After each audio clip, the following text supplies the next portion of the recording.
Hello, everyone, and welcome to a very special Session Zero of our own Daggerheart Open Beta Test One-Shot. Let's go betas!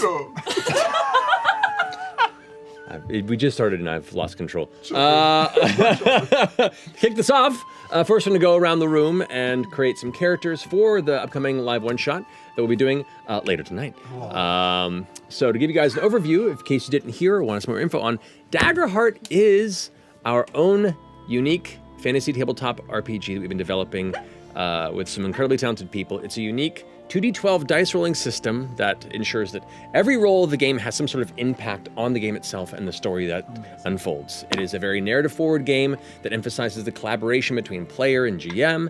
It's extremely customizable as far as character creation and character advancement is concerned, as well as having a lot of deep tactical facets that you can lean into or lean back on, and also use for theater of mind or map-based conflict and anywhere in between.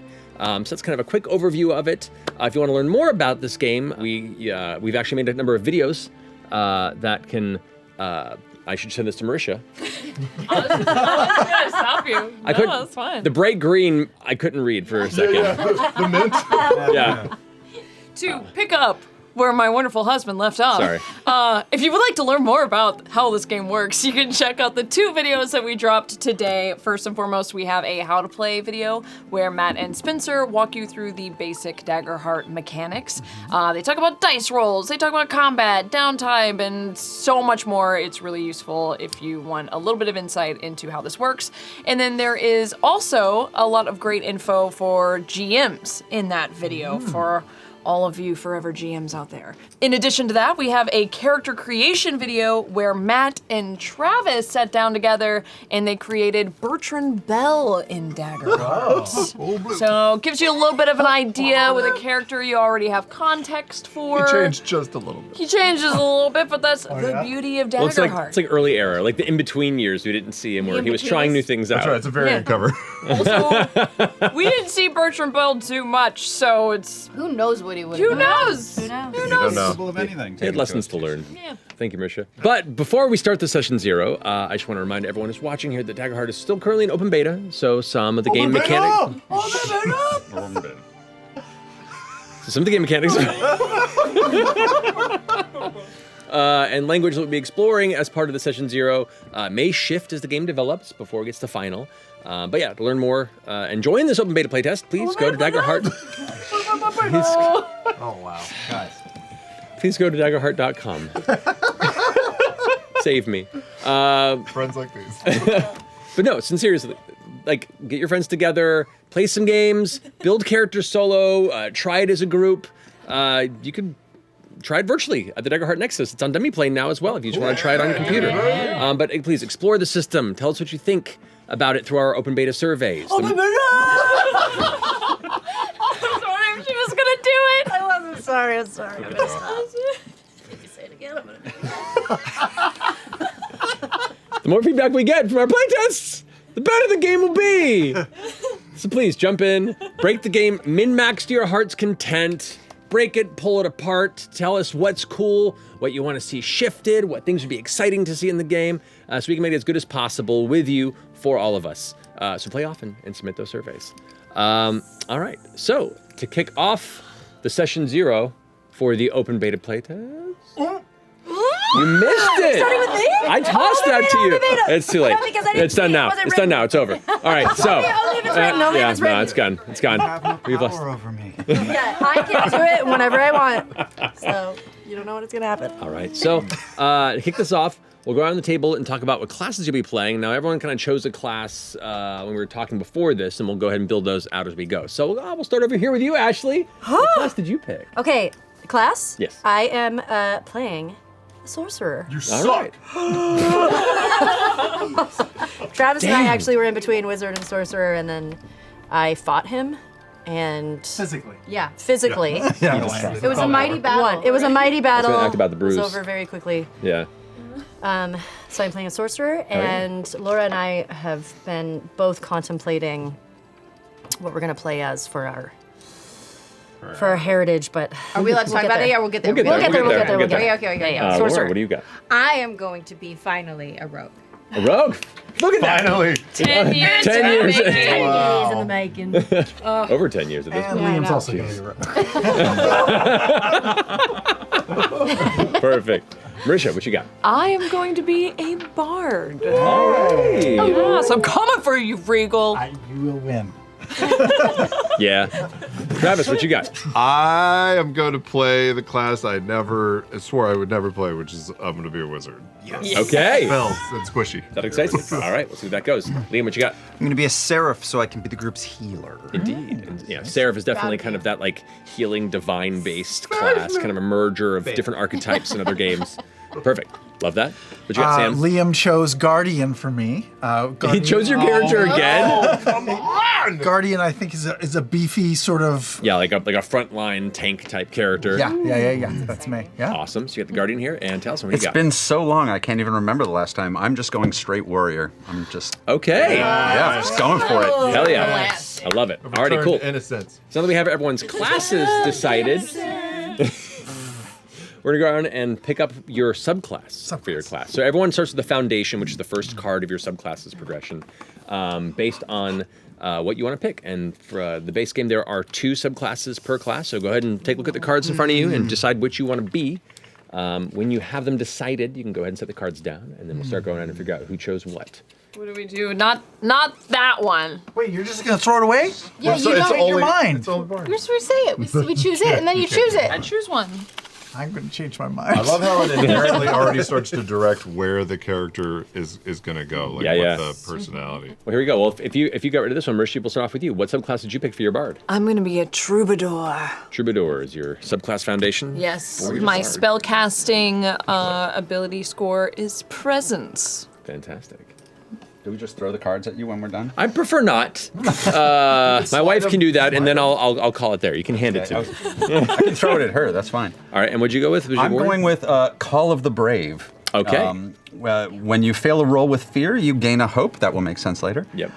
Once per long rest before you attempt something incredibly dangerous or face off against a foe who clearly outmatches you, describe what ritual you perform or preparation you make to clear 2 stress and gain 2 hope, which is actually very badass. I'm very excited about this. Hell yeah, I love it. Awesome. I am going to pick. I'm going to try and be more dangerous than smart. So I'm going to do School of War over School of Knowledge. Got it. All right. We have a School of War Wizard over Okay, here. my brewing up. spellcasting is based in knowledge. Hell yeah. All right. Oops. I am choosing between Vengeance and Stalwart. Both are sort of like physical type buffs. One is more armor slots, and one is it raises your hit point threshold. I'm gonna do the hit point threshold one, the Stalwart foundation. So you're sticking with the Stalwart Guardian. Stalwart Guardian. Alrighty. Yes. But I might change my mind. I'll have the cards here if anyone.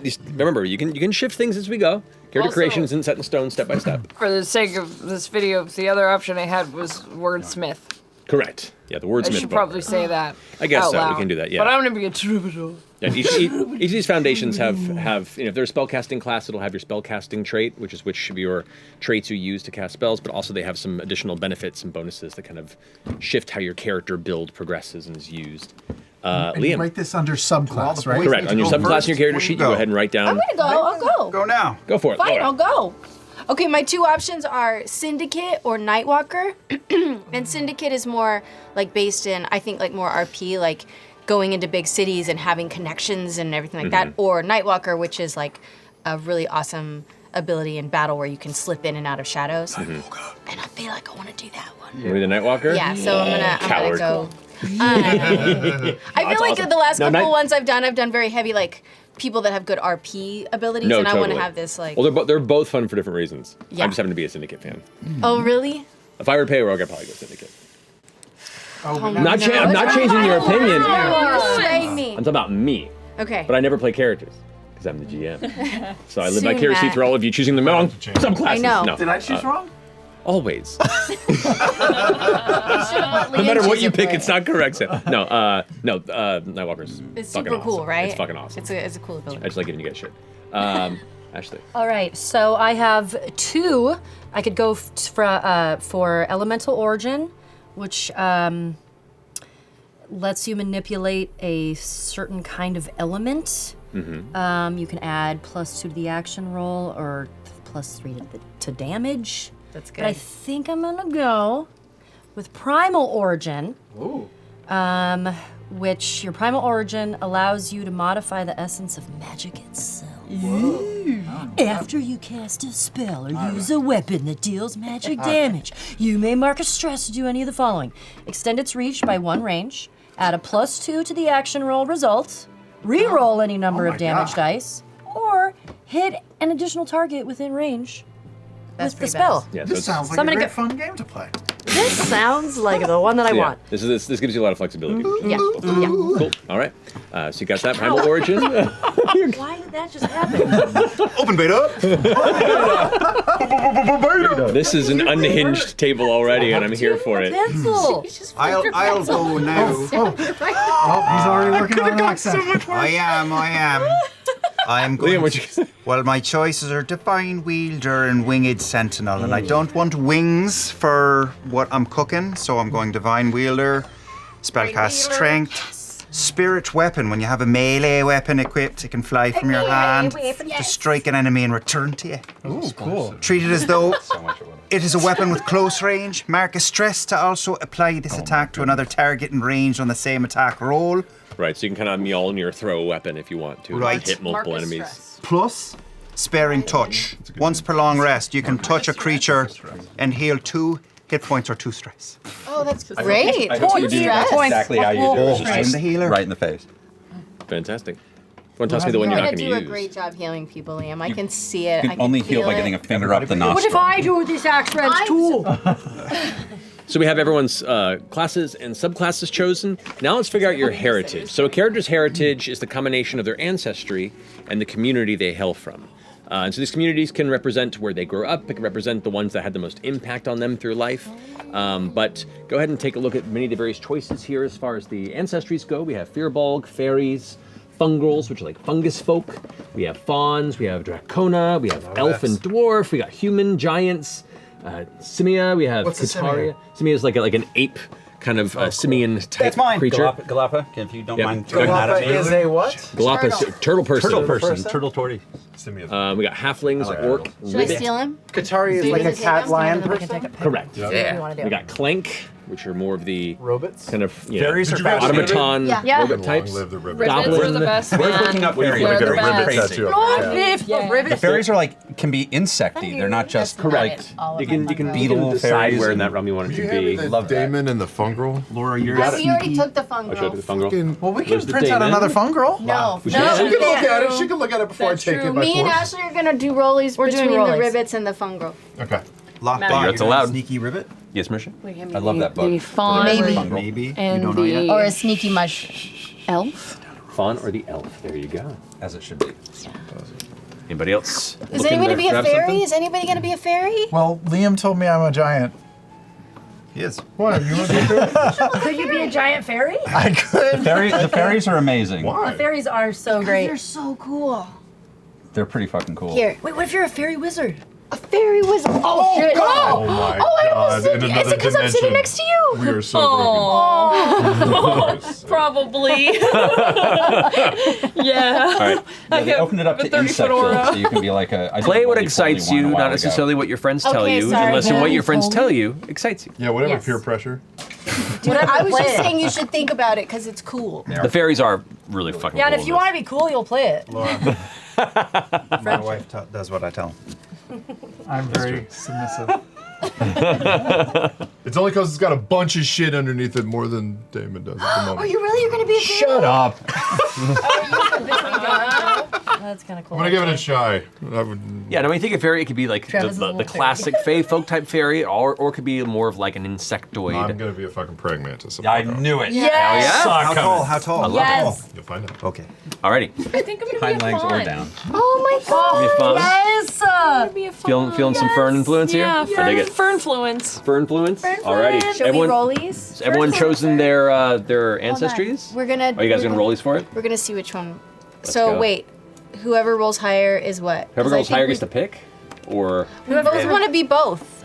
Oh my god. I know they both. We're gonna let. Oh. We're letting the then dice when you roll a choose. dice, and then it's like 1 yeah, to 10, it's that's one, true. and if it's Okay, 11 1 to to 20, 10 the is other. ribbit. Higher than that is fungal. But I'm. Can I only use gonna- one of your Here, dice? you roll. Okay. Okay. I don't touch 1 to 10 ribbit, 1 to 10 ribbit. 11 to 20 fungal. Okay, you're a ribbit. It's a 9. Okay, I'm a ribbit. I'm a fun girl. There we go. Ribbit is a frog person? Ribbit is a frog person. amazing. Okay. Alrighty. Everyone have their ancestries chosen? I'm a giant. Alrighty. So with those ancestries out of the way, move these over here. We now come to our communities. Since the communities here represent where your character kind of grew up, what influenced them as they developed into who they are today. We have things like Seaborn, which is more like coastal, seaside townships or communities. We have Slyborn, which is kind of staking through shadows and alleys in the underside of society. There's Loreborn, which is kind of growing up in, great halls of knowledge and study, universities.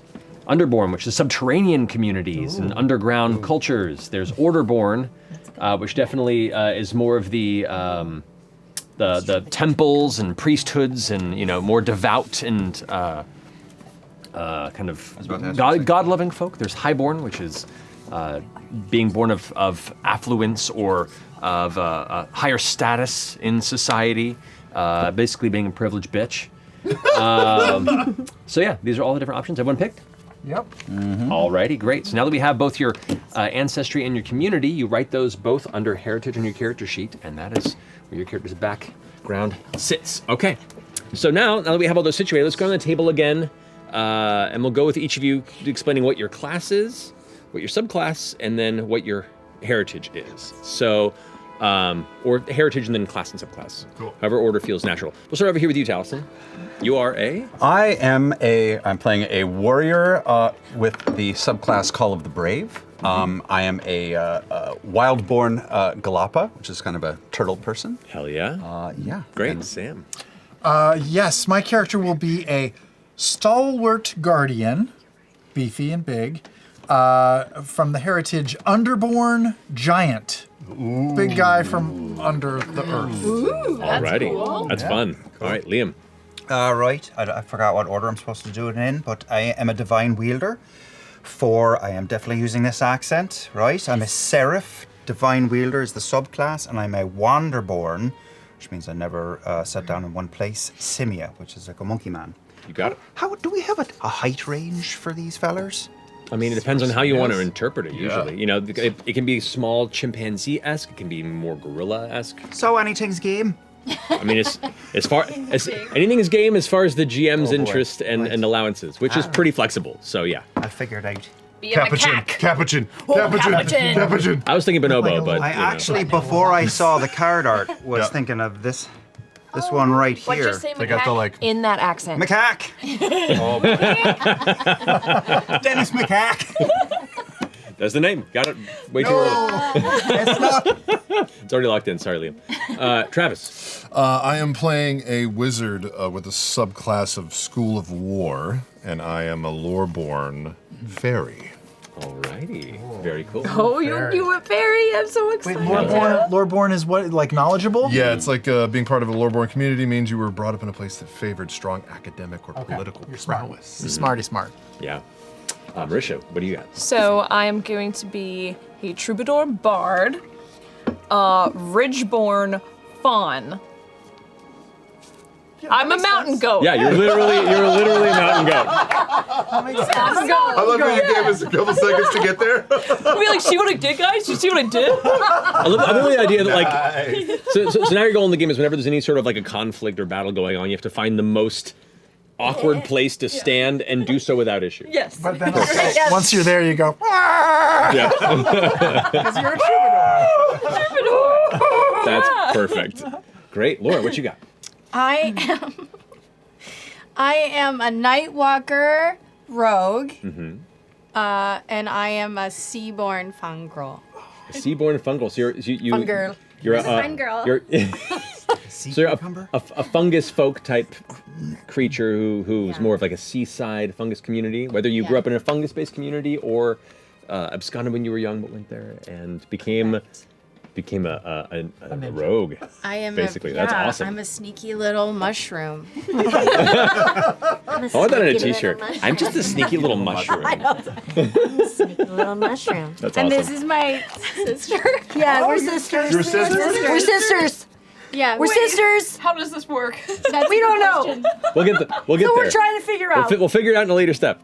Ashley, what you got? I'm a ribbit. I am a seaborn.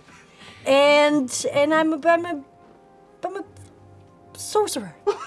Sorry, I was like, what am I playing? Primal born sorcerer. Right, so a primal origin sorcerer. Primal origin sorcerer. And you're both Seaborns? That's kind of where the back story We're both falls in? Seaborns. Yes, Awesome. And we're sisters. Yes. But we're not so going to talk. We're offensive not to going to you. talk like that. Are you stealing my accent? No, I'm not. I might be what's stealing your going on? accent, My sister has an accent. I don't. but it changes every day. She's just about to sound like, oh, hello. Send it back to the first and the best. Oh, yeah. Full circle. Master of dialect. Fucking real right now. No more. All right, great. So now that we have all that situated, let's go ahead and set everyone's traits and their character's evasion. So you have the different traits on your character sheet.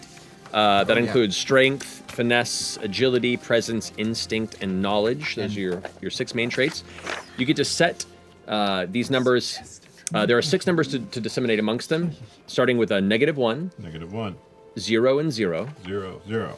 +1, +1, and a +2. You can arrange them however you like amongst those 6. But there are suggested ways to arrange them for your specific type of For each class, character. they have suggested options if you don't want to think about it, but you can arrange it however you like. I'm going to follow blindly the suggestion.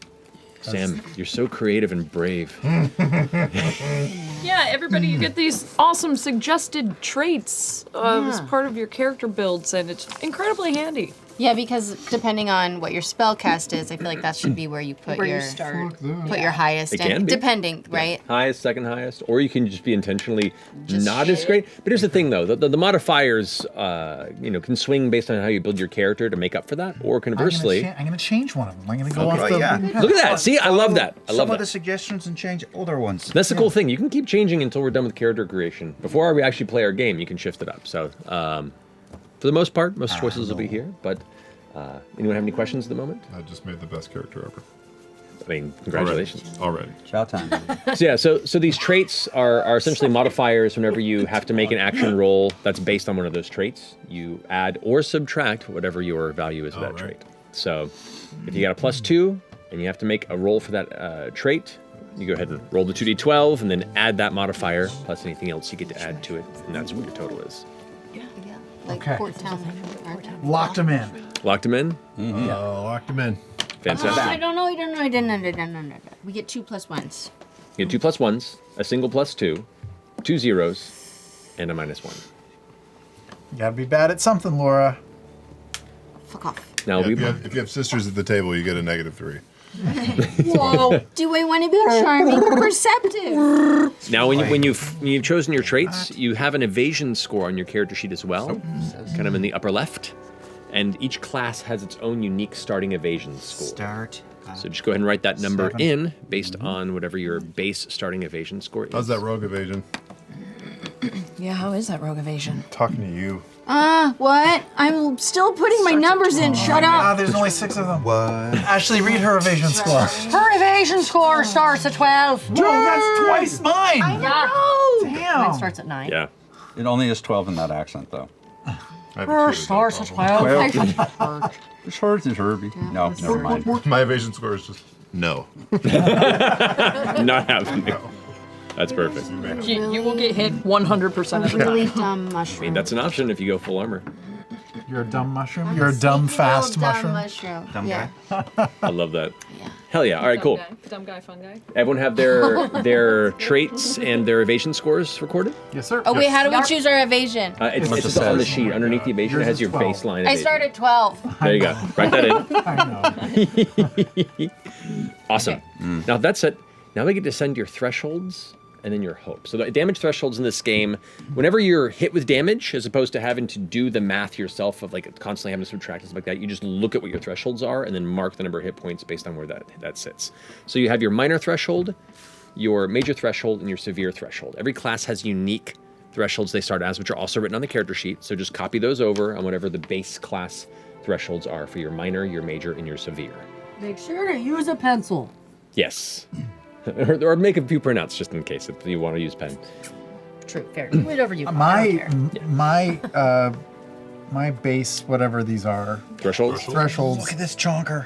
They go up because I chose stalwart. They do guardian. indeed. So you get to add those numbers Yeah. to your base. Mine are thresholds. huge numbers. I mean, you don't have a lot of evasion, but when you get hit, you can 13, shrug it off. 18? Whoa, that's huge. I know. That's awesome. What's yours, Rogue? 4, 7, and 14. Yeah. Oh, jeez. Oh, jeez. 3, 8, and 13. 3. Yeah. Boy. 2. Wizards, yo. Fucking bow! No! Thanks, Laura. Perfect. Everyone have their threshold set? Yes. All right, great. Next up is your hope. Now, beneath the thresholds, you can see the hope. Everyone starts with 2, so you can just fill in 2 of those. I'd say fill them in lightly, because hope you'll constantly be generating and then expending and spending throughout the game, and it's a constant liquid resource that fills and kind of ebbs and flows. So you want to make sure you aren't like digging it in initially, because it's kind of harder to erase. All right, with the threshold and hope finished, now we get to choose your starting weapons. So everyone should have access to equipment sheets. There are starting primary physical weapons, and there are starting primary magic weapons. So the 2 damage types in this game are physical and magical. It gives you both the name of the weapon, like for instance a battle axe. Its trait is strength, so whenever you roll to attack with it, you add your strength modifier bonus to it. Its range is melee, so you have to hit something if it's right next to you in melee. It doesn't have a feature, but some of the weapons do. The damage it deals is a d10 plus 2. That starts at just 1 d10, but as your combat proficiency continues as leveling up, that can be multiple dice. Damage type is physical, and the burden you see it has 2 hands or 1 hand. That tells you if it takes up both of your hands or only 1 hand, and that could play into choosing secondary weapons, which include like a round shield, a tower shield, a dagger on the offhand, or all sorts of fun stuff. And everyone gets to have an inventory weapon. If you want one, but, if it fits for your character. or is that like a GM decides if you get one or not? Sort of. I mean, if the thing? GM says that you wouldn't have it based on the narrative, they can do that. But I'm saying you guys can start with a backup weapon if you want to. You're coming into this game at level 2, which we'll level up there in a little bit. But if you want a secondary weapon, go ahead and grab one. But not everyone needs one. So you could switch out to the secondary if your primary is dual. You could in theory, but it has a cost to it. It has a cost to it. Okay. So the ranges are melee, Actually, no, something else. Hold on. very close, very far. Close, far, and very far. Are like the full. So like, if we're talking melee is right next to you, very close is within about 10 or so feet. From a battlefield standpoint, it's about the length of the short side of a card, if you're kind of measuring there. Got it. Close is going to be about the length of a pencil. So, 30 or so feet, but within the range of what a pencil's length would be on the battlefield. Far is anything beyond close, like 60 feet, the long edge of a piece of paper. Got it. Would be for far range, and then anything beyond that within the scene is very far. Are we going to be encouraging people to buy extremely long pencils? Is that what's happening? Novelty pencils? If a GM wants to allow that, they're welcome to. But pencils are pretty standard. I don't know. I'm pretty sure that It'll encourage you to get mechanical pencils. It's not the flip out. I have ignore burden when equipping weapons, so you can place primary weapons in so I can have 2 primary weapons as opposed to 1 in a correct. secondary. Yeah. And the other one I have is just I can spend hope to do maneuvers Correct, yeah. They're pretty badass. I have another question. Yes. My suggested weapons, it says a magical weapon. That's cool, Yeah. if it says it. Yeah, magical weapons can work as well. Like, the difference is one does physical damage, one does magical damage. Right. And for the most part, they're pretty comparable. They don't make a huge difference unless enemies have resistance against one or the One or other. the other. Okay. Great. That's great. All right, so everyone have their weapons chosen? Yes. Great. Yeah. Now we can go ahead and choose your starting armor. So there's a quick little list of armor at the bottom there for just the baseline game here. You got leather armor, breastplate, chainmail, full plate armor. The light armor, like leather armor, gives you an armor score of 3, which is the number that you subtract from incoming damage if you spend an armor slot. But you also get a +1 to evasion because it's light armor. Right. Going down to full plate armor, which has an armor score of 9, which is very beefy, but you get -2 to evasion and -1 agility. So you're more likely to get hit more often, and you're not quite as agile. Can I see how tempted I was to give myself full plate armor and a tower shield? Very smooth. But here's the thing. That's viable. If you want to be, look, for anyone who's played any From Software game, that is a very viable build. Sometimes Just do one-handed like magic with big. that is entirely viable. Not be able to go anywhere. Yeah. I can't Just move. But I got wings. I made a sorcerer in a playtest that used a great sword, and it was fucking fun. Oh shit. You're like the little ball from Phantasm. Just go for it. Just That's exactly it. yeah. What a pull. Damn. I'm leaning in, Liam. Do it, full plate, baby. Full plate. Yeah. My evasion sucks. What's your evasion right now? Right now it's down to 4, Great. Amazing. That's the number I have to roll to hit you, by the way. and my agility is -3. Oh, I love it. I love it. Right, we needed a one-shot character for you. But As in, he will get one shot. Is I am beefy. This makes me happy to hear. Perfect. And the armor score that's the number of hit points that get reduced when you use armor. Not hit points, but when you take damage. For instance, like everyone starts with 3 armor slots Yes. that you can spend when you have incoming damage. You can spend as many slots as you want to. If you're taking a really big hit and you really want to reduce it, you can spend 2, 3 slots at once. But every slot you spend reduces the damage by your armor score. Got it. So if someone's hitting you with a big beefy thing and you're like, it goes past my thresholds, I'm going to take a lot of hit points, I don't really want to, you can spend an armor slot and reduce it by 9 because of your full plate, which is great. So for your armor score for the number. Yeah, the if I armor get- score in your sheet is whatever your armor score total is, which can be the combination of your starting armor and if you have a shield in your offhand, those would be together. So that gets added together. Got it. Correct. And let's say you get hit with a shot that would reduce, would cause 8 points of damage, but you've got 9 on your armor, and you trigger the Does armor. nothing. Does nothing. Okay, cool. But you've used an armor slot, and once you're out of armor slots, you can't reduce damage anymore until you use a downtime activity at like a short or long rest to repair armor, Got it. which is something you can do. Okay. And you can also, as you level up, get more armor slots, which is another way you can influence your build. Alrighty, does everyone have their armor chosen? Yar. Great. So naked. Yarmer. Finishing that up, we go ahead and start with your starting inventory. So all your characters, your secondary character sheets based on your classes will have a starting inventory you get to write down. It gives you a list of items that you generally start with and some choices to make based on your character interests. Let's go ahead and write that down in your inventory. Torch. 50 foot of rope. The classics. The classics. Basic supplies just means just Band-aids. Yeah, that way you're not having to write down like Bars. flint. Aspirin. Yeah. Tissues. Belt. AA batteries. Yeah, it's just basic supplies. The things you need to survive and get by, and you know what you can argue with the GM sounds like a basic supply you could have if you need it in the moment. Minor stamina potion restores hope, Restores stress. stress. So yeah, your two main indicators of your character's health are your hit points and your stress. And once you're out of stress, everything goes to hit points too. So so one heals your hit points, one heals your stress. Now the stress is very helpful, not just as a hit point buffer, because a lot of abilities, depending on how your character build is, sometimes cost stress to use. So, if you're using a bunch of stress-based abilities, the stamina potion is great to kind of fill that back up and still keep you going with those abilities that are, pretty powerful. Cool. Yeah, good for wizards. And Yeah, okay. Stamina it is. also, there's a thing here, and I'm going to mention. It's just we have a handful of gold. Correct. A handful of gold. Yeah, so as part of your inventory in this game, we're not in Daggerheart, we're not keeping tabs on every single gold piece, silver piece, copper piece. The monetary income that you keep and maintain your character is cataloged in handfuls, was it bags? handfuls, bags, chests, That's hoards, and then fortune. Correct. And so once you have enough handfuls to fill that track, then it becomes a bag. And then when you have enough bags to fill the next part of the track, that becomes a chest. And so you're just kind of, it's keeping it more open and amorphous as opposed to having to do the tax keeping of old. That makes a lot of sense. But yeah, so everyone should start with an amount of gold based on your character's starting inventory. Got it.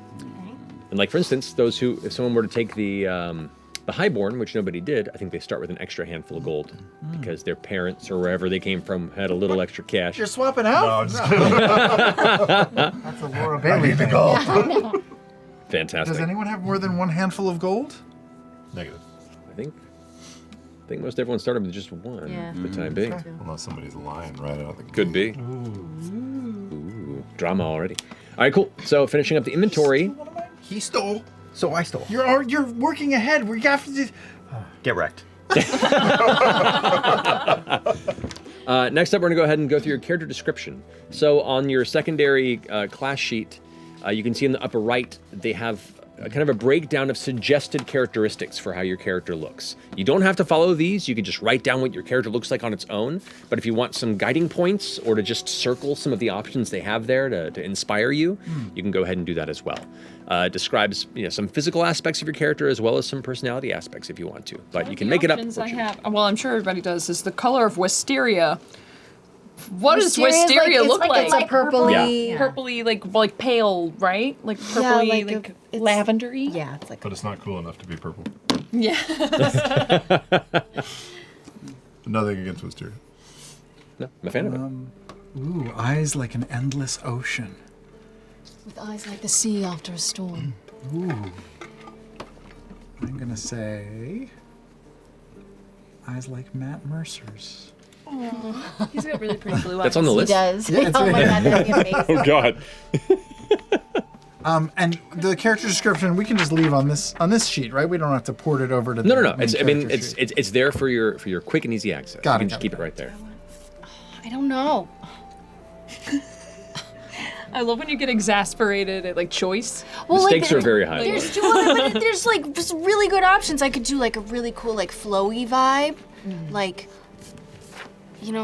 loose fit vibe. Yeah. Fungus girl. Yeah. Or I could do leathers and make it all in super tight. Like a chainmail bra? Yeah. Keep going. How you feeling? I will say I'm With doing a giant parasol. hot strappy leather. Oh, are you? So we could just be like Hot Dom strappy twins? leather yeah, like Dom twins. Rihanna and was it Britney Spears when they did the S&M video thing? Oh god, I don't Remember know. that? Yeah, I remember. God, this but I is the don't- best conversation ever.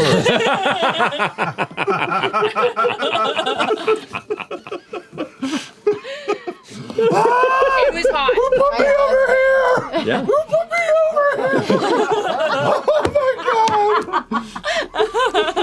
Team shopping.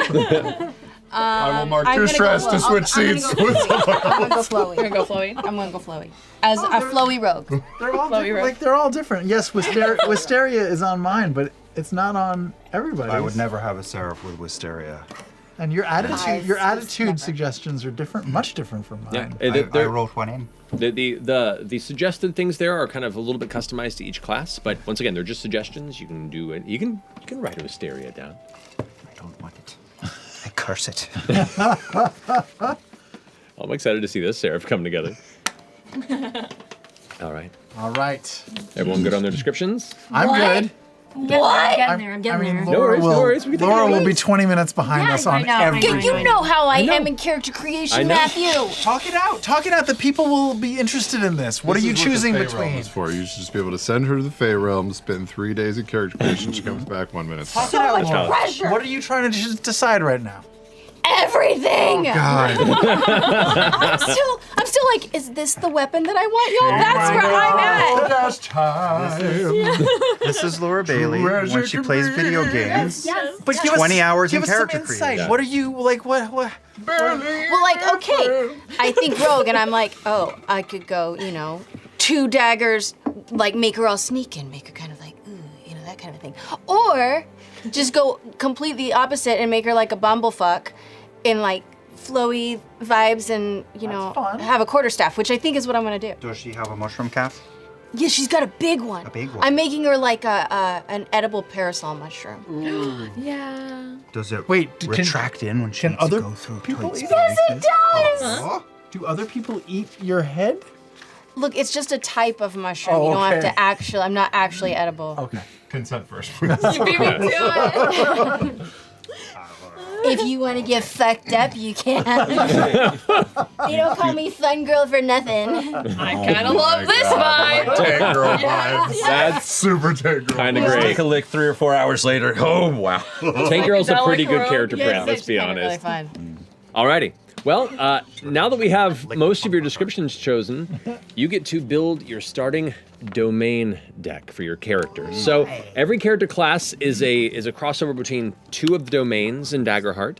The cards should already be distributed amongst you to represent the overlap between classes. So, like, for instance, the Warrior has Blade and Bone as the 2 domains, but the Guardian has Blade and Valor. Yeah. So the Blade cards you guys share, you both get to look through those cards, and each of you gets to pick 2 cards to start with at level 1, based on the 6 cards you have in front of you from the domains that overlap in your class. So, like, for instance, the Warrior has Blade and Bone. Blade and Bone. And the Guardian has Blade and Valor, so both of you share the Blade domain.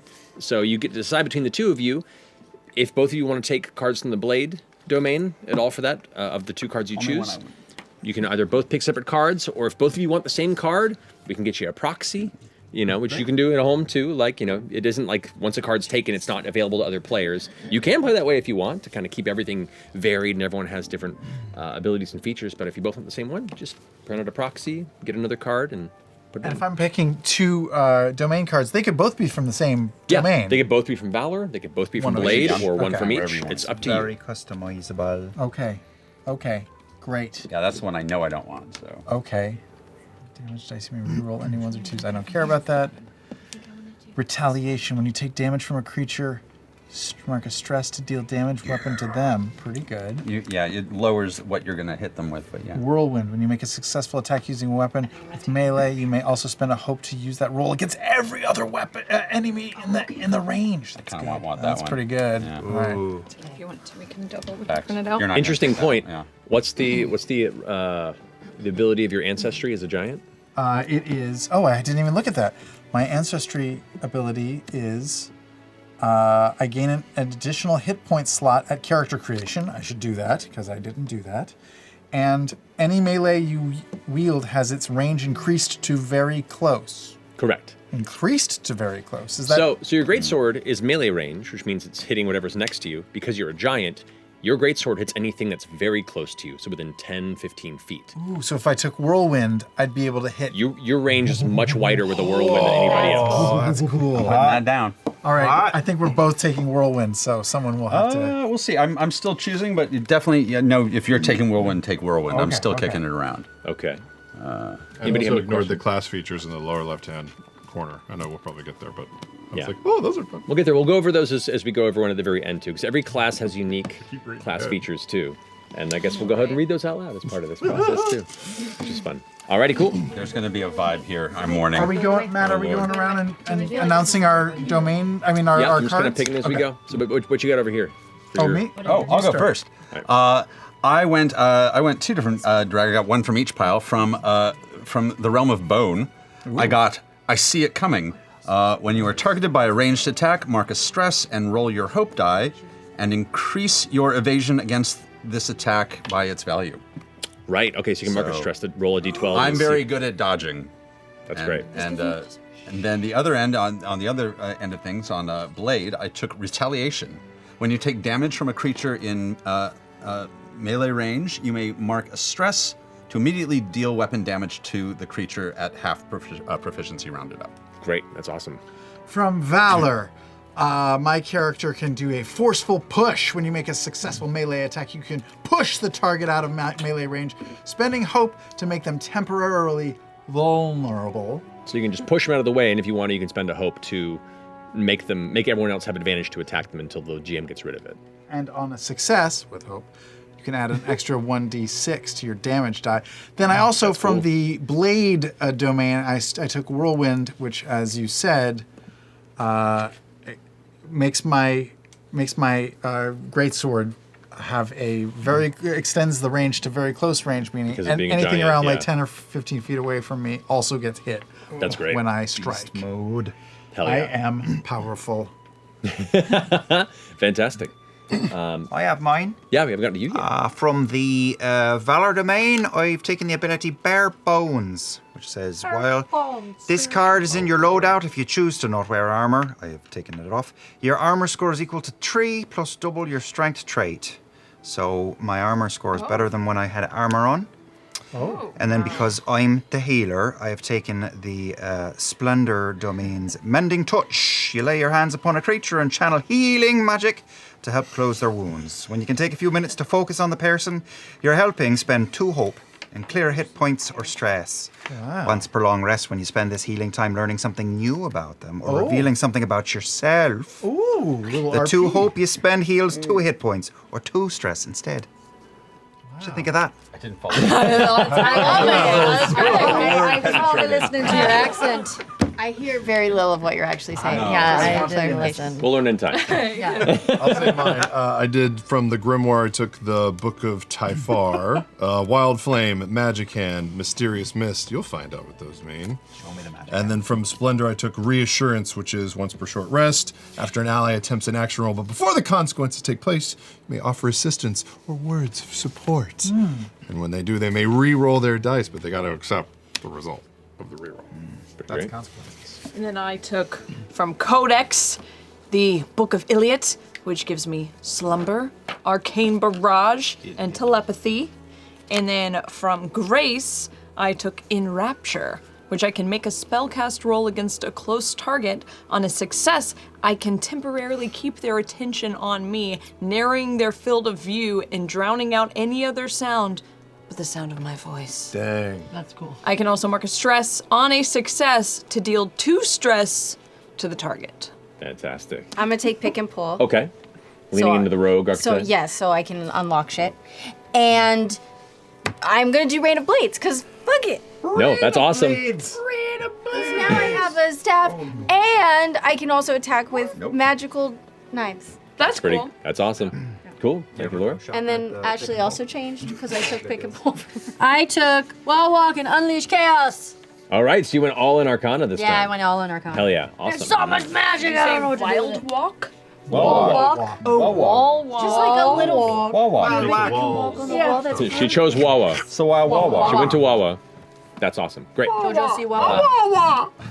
So now that we have a lot of the character build stuff done, let's go ahead and jump into the next section, which is answering background questions. So for each class, there are class-specific background questions on the secondary character sheet that you can answer. Now these are suggested, and optional for anyone who's making characters. These are to help you build a character's background on the spot, as well as to help kind of get you thinking about it and kind of start considering where your character comes from if you want something to inspire you.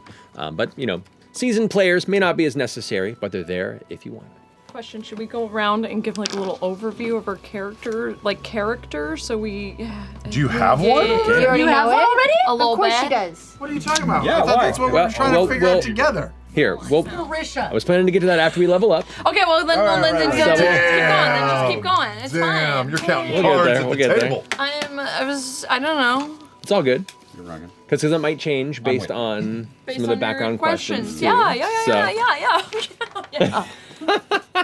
I mean, we can. You're just excited to share. Yeah. It's viable. All right, cool. So, looking at the background questions, for example here, do you have one that you've considered do. right now? Although, it's kind of, I can answer it without giving away anything. Who taught you how to fight, and why did they stay behind when you left home? No one technically taught me how to fight. I watched a sibling as they learned and practiced myself quietly and learned the movements. That's cool. By myself, and I did not stay home.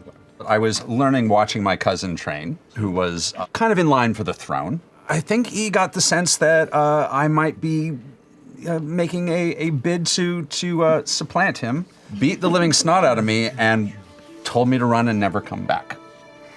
And that is when I decided that I was going to make it my mission to humiliate him. So I've slowly been making my way across the land to making my way towards this famous contest of skills where he is going to go, and hopefully he's trying to spread the legend that he's still alive and getting better enough to goad his cousin into facing him in Mortal Kombat. So yeah, an example of like how these prompts kind of get you thinking about where your character came from and where they are and what they're working towards. Want to start with someone you're in, Sam? Who from your community did you fail to protect? And why do you still think of them? I failed to... I'm making this up as I go. When the seep happened, I just made that up. The seep, down, the yes, seep. that because I'm from an underground place. That's cool. There was a seep that happened. I don't know what that means. I failed to rescue my twin brother Wango. Alrighty. I couldn't pull him out in time. He died. You couldn't pull out Wango in time? I couldn't pull out the Wango in time. Oh my God, Sam. Wow. That's so stupid. I love it. And does that have anything to do with the seep? Wow. Alrighty. Thank you, Sam. Let's see. We'll keep going around. Does anybody have an answer background question they want? I have one that I'm noodling on. This says, who is the god you've devoted yourself to? Now, I don't have a name yet. I need to think about it a bit more. And what incredible feat did they perform for you in a moment of desperation that made you indebted to them? Now, I'm Wanderborn, so my people moved through forests all across these lands. And I think there was a time when we were bedded down in treetops for a night, and there was a devastating forest fire that surrounded, I have no children of my own, but I do have brothers and sisters, and hence I have nieces and nephews, and I was worried that a lot of them were going to be burned to a crisp with all of our people. And I think that this god of the forest, who I will noodle on a bit more, as everything burned all around, there was still a thin little sliver across trees that didn't burn, that afforded us a path for about a mile of treetop travel to escape this forest fire with our lives. And when I came out the other side of it, as a follow-up question, how did your appearance change after taking your oath? I think that I used to be a brown furred monkey, but now there's shocks of white all over my body. Interesting. I like Your that. name's Mickey. No, it is Zarlo Grandal. Oh, Sam! We'll get there. We'll get there. No, it's fine. I don't care. All right. Any background questions over here that have been answered yet? I've always looked up to another bard. Who are they and why do you idolize them? No, fuck him. This ain't in canon, This bitch. is in Exandria. Yeah, there's Scale and Shorthold in every campaign. Screw that cube.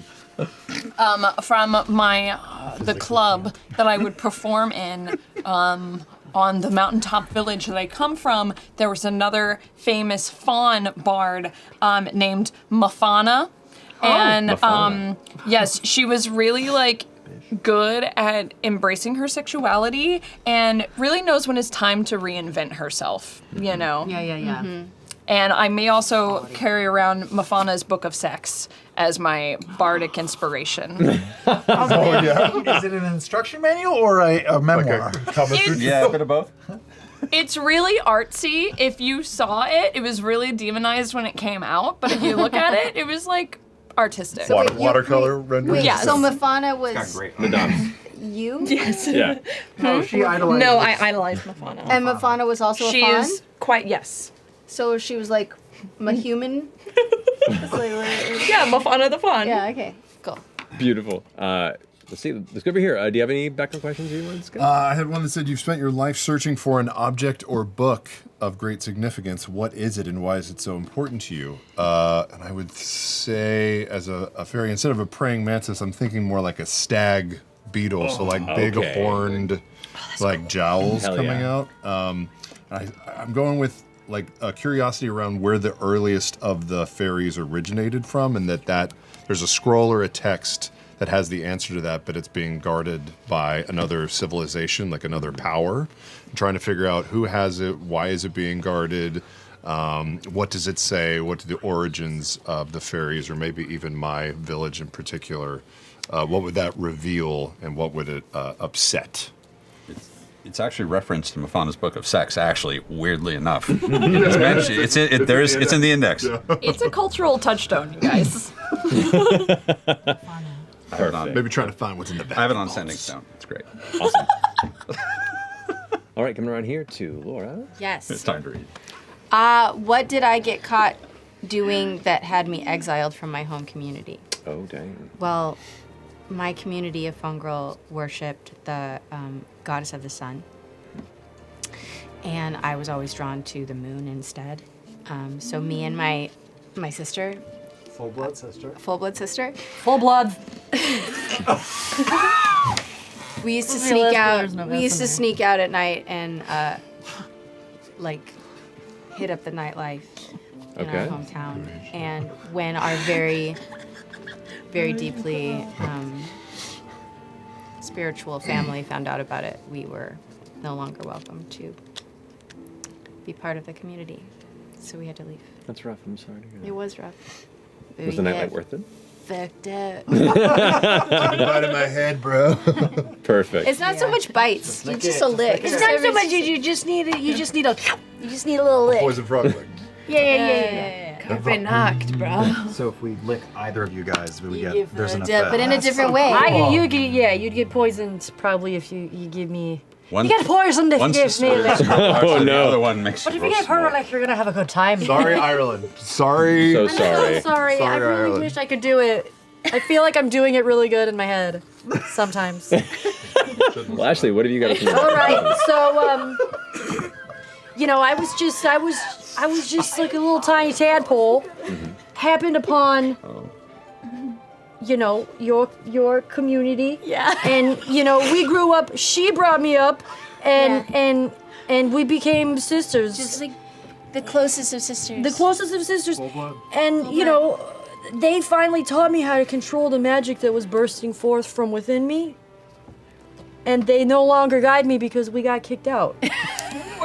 What is this voice? I don't know. Are you Gale now? I think I was trying to go for a gale, but I'm just like a little frog. Well, you got tough too. You got a I little did? you got tougher. It's okay. There's A still little time. tougher. There's still time to workshop. We haven't. I'm still workshopping it, so let me have a little That's time allowed. with it. Sit around a table. All Screw right, cool. around, figure Well, it out. now they've gone through one round of background questions. All of your characters have multiple ones. There's 3 for class. You can develop those at the table for your characters as well, and we can discuss more after the game if you want to. Next, let's go ahead and generate your character's experience. So, when you create your character, you get to generate 2 experiences, and these are reflective of your life's journey up to this point. And essentially, you get to add a +2 to one of your experiences, and you can add a +1 to the other. Whenever you're making an action roll in the game or attempting something that the experience would benefit from, you can spend a hope to add that bonus to the roll. So, like, for instance, if your character was kind of scrappy, kind of like a street urchin that had to, like, scrap by to survive and steal and run, you can put, like, child of the alleys, if you will, or anything that represents kind of scrappy upbringing could be an experience. And then if something in the game you're trying to do might be informed, you might be better at that because of that experience, you can spend a hope and add that bonus to the roll. It could be a job or an occupation you had in the past. It could be sailor or pirate or butcher. It could be a specific personality trait that kind of defines you to a point, like a phrase. I know in some games we've played, I've had stuff like, "Don't you touch a hair on their head," as like an experience once. And so if ever there was a scenario where somebody who couldn't defend themselves was getting hurt, I could employ that to possibly be better at defending them.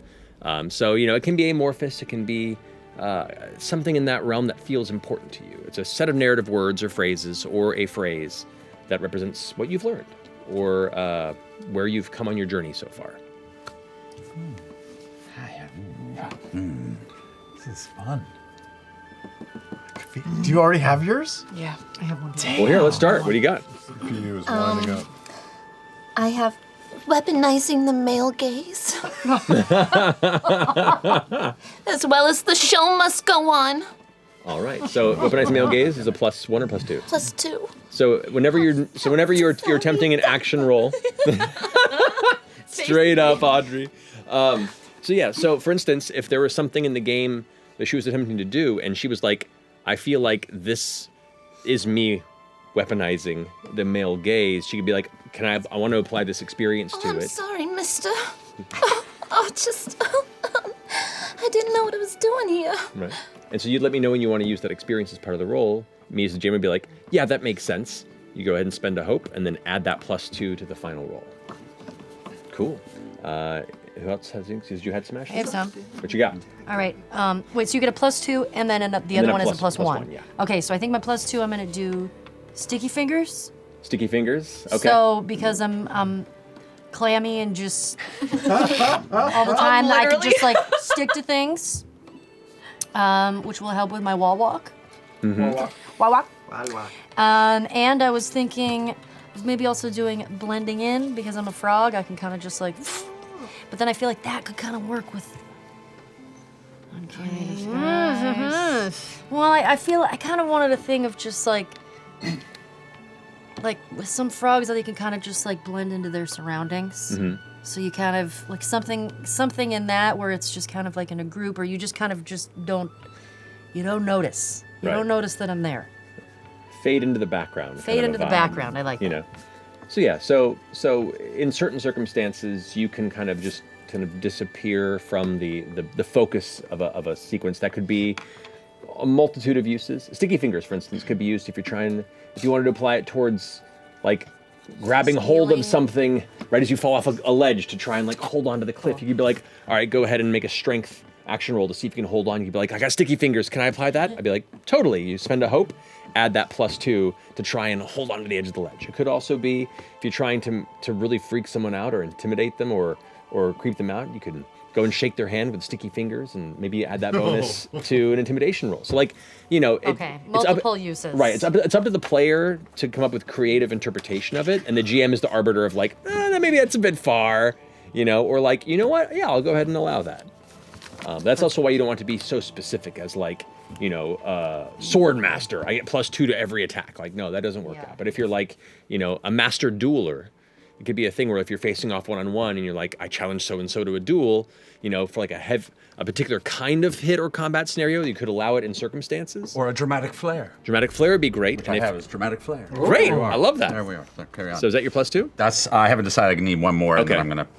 You got one, Sammy? I got a couple, but they're not great, so I might swap them out. But yeah, I think for my +2 experience, because I spent my years underground and would just come up to forage for things, I think I'm going to go with like scavenger. Let's go scavenger. I can scavenge things and dig things great. up.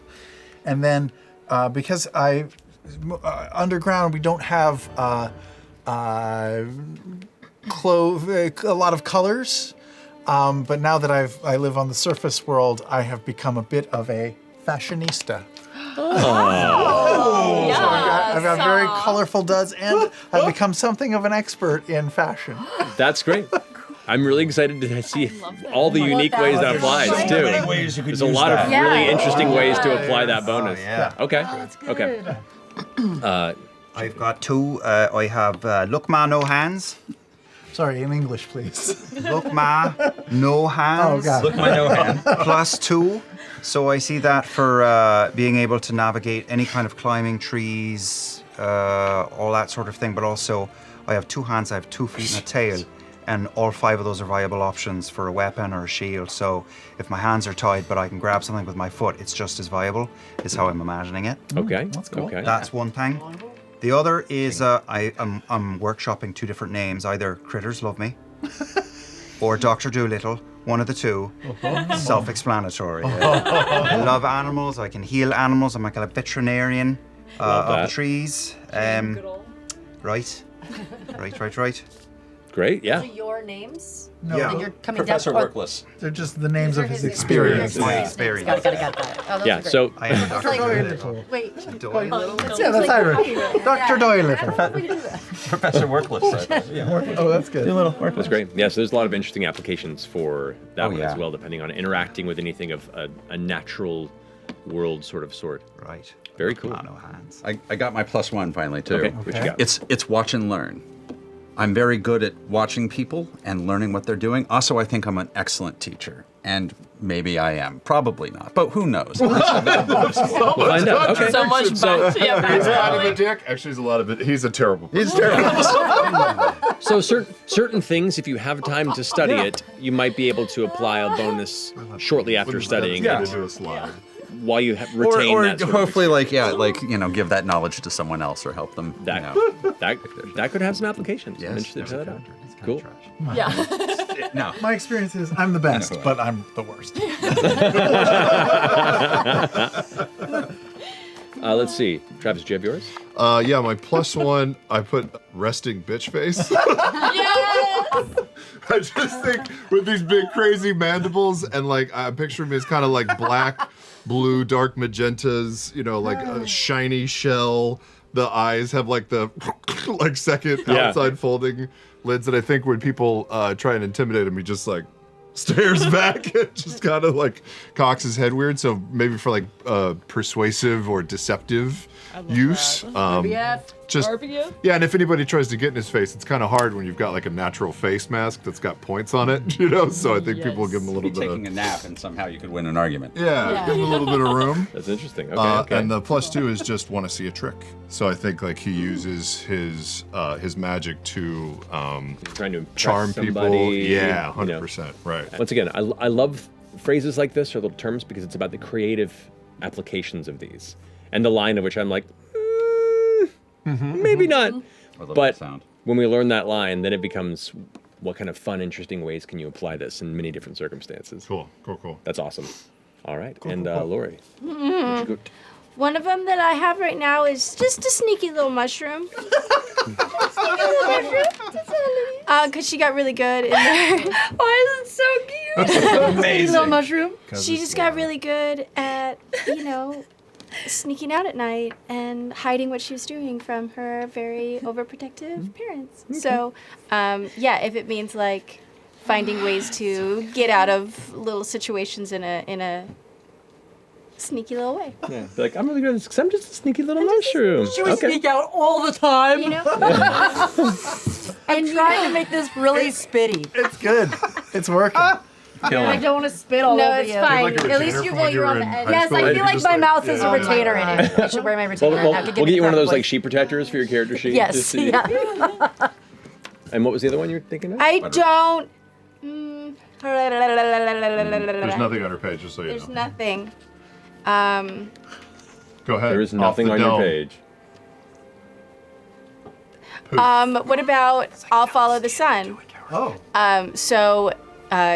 She grew up learning all about the different gods and everything like that. So anything in relation to that, maybe she's got a lot of experience with it. That's cool. So what's That the, kind of leads I'll me. follow the sun. What is it? I'll follow the sun, I'll follow the sun. even though she doesn't. She likes the moon. Okay. Likes the dark. Right. But no, that can be applied to navigation. That can be applied to information about Oh, maybe I like some that religious better. facets. Like, well, once again, it's Wait, what did you mean? That's that one. when Yes, navigation. what I'm saying, like a term and a thing like that could work within your character's Bend the background. words to multiple You can things. Yeah. you can shift it to apply to different circumstances based on how creatively you want to apply it. Okay. And that actually is good because maybe, you know, she'd have a better idea of like, oh, how she would be able to sneak in and out of shadows if she knows all about sun placement and everything like that.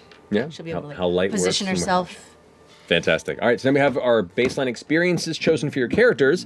Let's go ahead and level you all up to level 2. Since we're starting, this level 2. Already advanced? This is so cool. So we're starting the one-shot at level 2. It's actually a pretty good note for all of you who are watching. We do not recommend skipping to level 2 if you haven't played the game before. We've done a number of play tests in private throughout the number of many months before this, so we want to just kind of like jump in at level 2 now that we've kind of gotten through the level 1 a number of times, as well as some other options there. But level 1 to level 2 is a very delicious space to both learn the game and learn who your character is going to be as you progress. So yeah, we're giving you a little taste of what's to come. Yeah.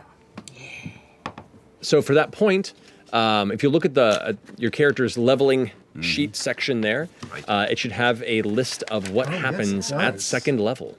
The first tier of leveling, like leveling, your character's level system is broken into 3 tiers, and the initial tier is levels 2 through 4. Then it's 5 through 7, and then 8 through 10. So at level 2, it tells you what you get at the very top. Increase 2. Are they all the same for everybody or no? They're not. I don't know. These leveling up I things? think they are the same. Some of it is custom to classes as far as like benefits here and there, but overall the process is the same. Oh, I see. So you pick 2, take an additional experience. We get 1 more experience. Right, you get to choose now a 3rd experience. Okay. And then you starts at a choose +1. 2 from this menu of things. Correct. So you can choose 2 of those boxes Take an to additional check out. experience. Oh. We get one more shit. experience, and we get we get 2 more of these Correct. these things from the menu. So if you were playing a level 1 character, when you level to level 2, you could, in theory, choose an experience that is based on what happened between levels 1 and 2, and kind of build that into the character as a future bonus. But in this instance, you can create whatever sort of third interesting character theme you want to throw down there as a life experience. And then your proficiency, where does that come into play? Oh, So the boy. proficiency, which is above where your weapons are, you see there's one little dot filled in. Yes. Your proficiency is how many dice you roll for weapon attacks, as well as occasional abilities or spells. Anywhere where it has just a D and a dice number, like a D8, a D10, a D4, a D6, for damage, then that's the number of dice you roll is equal to your proficiency. So if you have a proficiency of 2, it's 2d8 or 2d10. That's a or huge whatever. bump. It's a pretty big bump at level 2. But also, some other characters who aren't damage focused might be focusing more into getting more hit points, more stress, Right. more experience I wanna bonuses. buff my damage so much, but I think I'm squishy, so I should probably add a stress slot. I definitely added an armor slot already. Wait, a stress slot? Oh, because you're doing spells. Do you have to burn stress in order to do your spells? But I have to accrue them too. Yeah. Okay, I know what I'm doing. So yeah, options include at leveling up, depending on what you mark off, getting an additional hit point, getting an additional armor slot, getting an additional stress slot. And the reasons there are 3 boxes next to the option to increase 2 unmarked character traits by +1 and mark them is you could do that at levels 2, 3, and 4. Or you could mark 2 at this level and increase 4 of them at level 1. But the thing is, when you increase a trait, you have to, when it says increase an unmarked one, once you've increased it, you mark it, which means you can't increase it again until the next circle tier next of to the level. trait. Gotcha. Then increase your severe threshold by +2. Holy shit. Yeah, everyone at the end of your choices your severe threshold should increase by a certain value at the end of it. Yes. And Goes up Choose a +2 new anyway. domain deck card at your level or lower. indeed. But now we're level 2. Yep. So everyone gets to choose one more card. Every level you get to choose a new domain card. You can either pick one of the level 2 cards of the domains that you have access to, or you can go back and choose a domain card of a lower level. So you can just take another first level if you wanted to, but you have access to these now. So coming over here with what you guys got, here's the 2 new blade cards, Soldier's Bond and Reckless. And then for Bone, we have Strategic Approach and Ferocity to choose from. Then over for Valor, we have Body Basher and Bold Presence. Whoa. That sounds tough. Then for Splendor over here, we have Healing Hands and Final Words. Got it. For, let's see, we have Codex and Grace. Yes. Yeah. Yes. There we go. We've got Book of Vargas and Book of Setil. And then the Grace is Tell No Lies and Thought Delver. Gotcha. And then over here at Midnight, we have Shadowbind and Midnight Spirit. And then for Arcana, we have Cindergrasp and Floating Eye.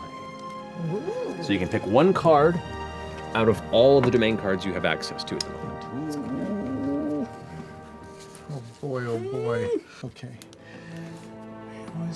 What? To take advantage. If I see a level 2 that makes more sense to me than one of the level ones I picked earlier, can I just swap out one of the ones? Technically, as the rules know. Okay. You keep what you chose, but you can get that in addition to it. Yeah, there's a vault feature with these upper right-hand quarter numbers, right? So like as you keep leveling up, there are things that you can switch at certain points. Correct. So Like a loadout. once you get to a higher level, you can have 5 domain cards in your loadout that you have essentially prepared and ready. If at that point, or past that point, other cards would go into what's called your vault, which are like unprepared abilities and spells. The recall cost on the card is how much stress it costs to swap out a card from your vault into your loadout. So, During a long rest or something. well, no, you can swap out at a long rest for free. Oh, at any time you But can like mark mid-battle, mid-stressful social encounter, you can be like, shit, I wish I'd brought this ability, but I put it in my vault. You can take whatever stress it has and If you have stress to give. If you have stress to give, and immediately swap it in. But some of them have a cost of 0, which makes them functionally useful as a That's feature what you can these just are. keep. That's how That's much rad. The Correct, cost the is upper of right stress? number. That is the recall cost. Okay.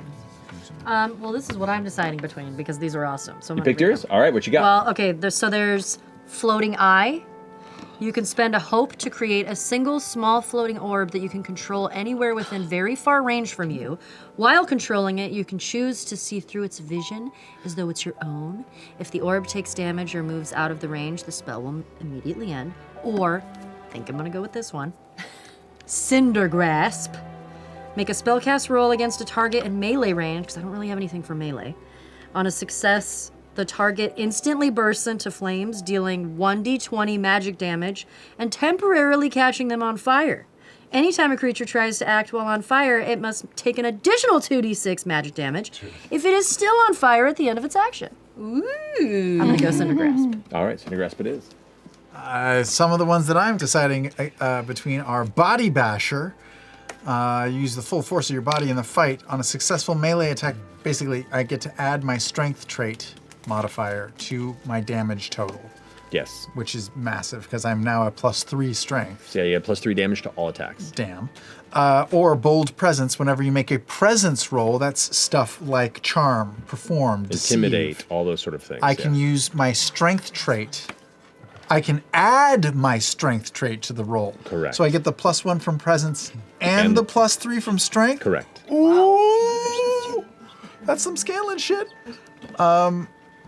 And then over here, we both can choose from Reckless, which is you can mark a stress to take advantage on any attack, or a Soldier's Bond, once per long rest. If you compliment someone or give them something that, talk about something that they're good at, you both take 3 hope. Yeah. Which is very useful. It's really useful. I know. That's just once per day, basically. More or less, yeah, once per long rest. But that's mad that you get 6 hope across the team. Yep. Does anyone have any really great. stress reducing stuff? I know that it I have I one. do, yeah. I have one potion. I wanna be a healer, so I wanna ask questions about Mending Touch versus Healing Hands. I think I want both of them. I just want to understand. Sure. Mending Touch says you take a few minutes to focus on a person you're helping, spend hope, and then you help with their hit points or stress. That's a few minutes for hope. Right, so that's a non-combat ability. Then Healing Hands is in the blink of an eye, I mark off a stress to heal someone right then and there. Correct. So one is for downtime, I could hit everybody, right? Provided as long as you have the hope to spend, fuel in the tank. And then the other one is just in the heat of the moment. Exactly. So they both complement each other in Right. fact they're both helpful in different scenarios. I'll take Healing Hands. Healing Hands it is, alrighty. These grimoires are sick. I'm taking a level 2 codex, the Book of Vargas, which has Runic Lock, which can infuse a rune upon an object that you can close and lock it. Arcane Door, when you have no enemies in melee range, you can make a roll and disappear from where you are and reappear somewhere else within far range. And then Reveal, I can make a spellcast roll. If there's anything hidden within close range that the roll would succeed against, it is no longer hit. So that could make someone invisible visible. That could anything that's Can got reveal a hidden rune. glyphs, runes, All sorts okay. of hidden things around it, yeah. Sick. Awesome. It also reveals things that are just hiding too. Yeah. Like if someone just stealth in the shadows, all of a sudden like, shit! Okay, cool. I'm torn. I'm torn between. These are all good. They're all good. Yeah, that's the hard part.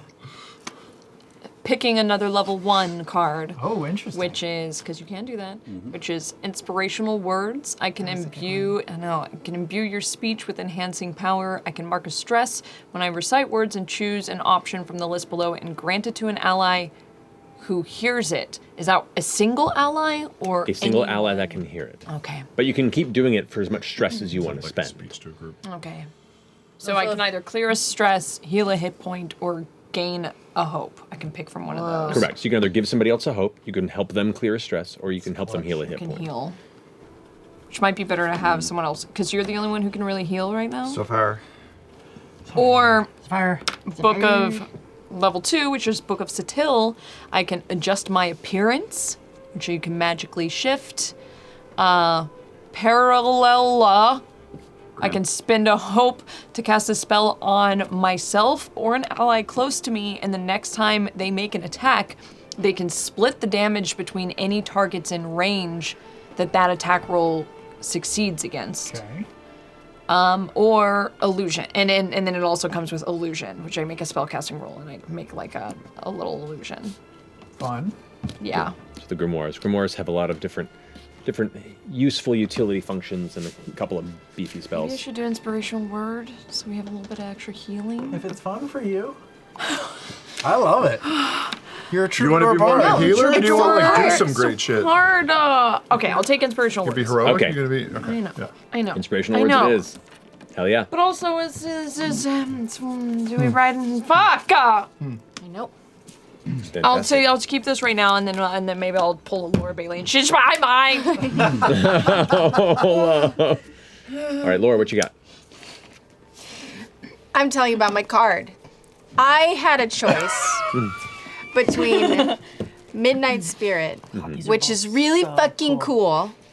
It's where you can spend a hope. You can summon a little spirit to hang out with you that's the same size as you that can just carry your shit around for you.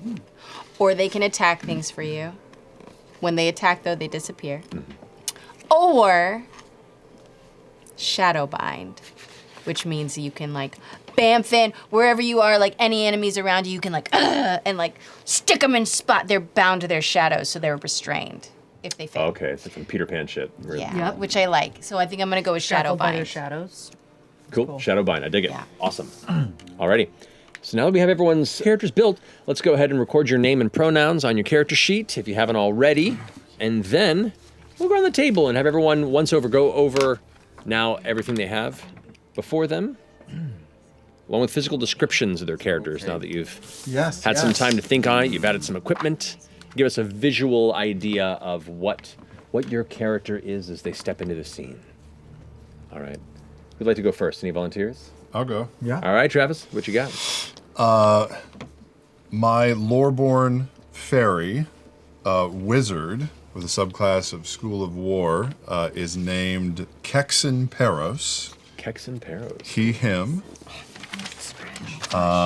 And he is a very dark-shelled, almost stag beetle, smaller statured humanoid with these large mandibles that come out, and depending on the light, sort of the undercoating of his shell is sometimes midnight blues or deep magentas and purples.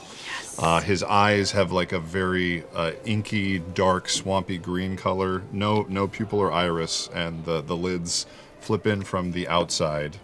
He has a sort of a broad-shouldered build and a great staff.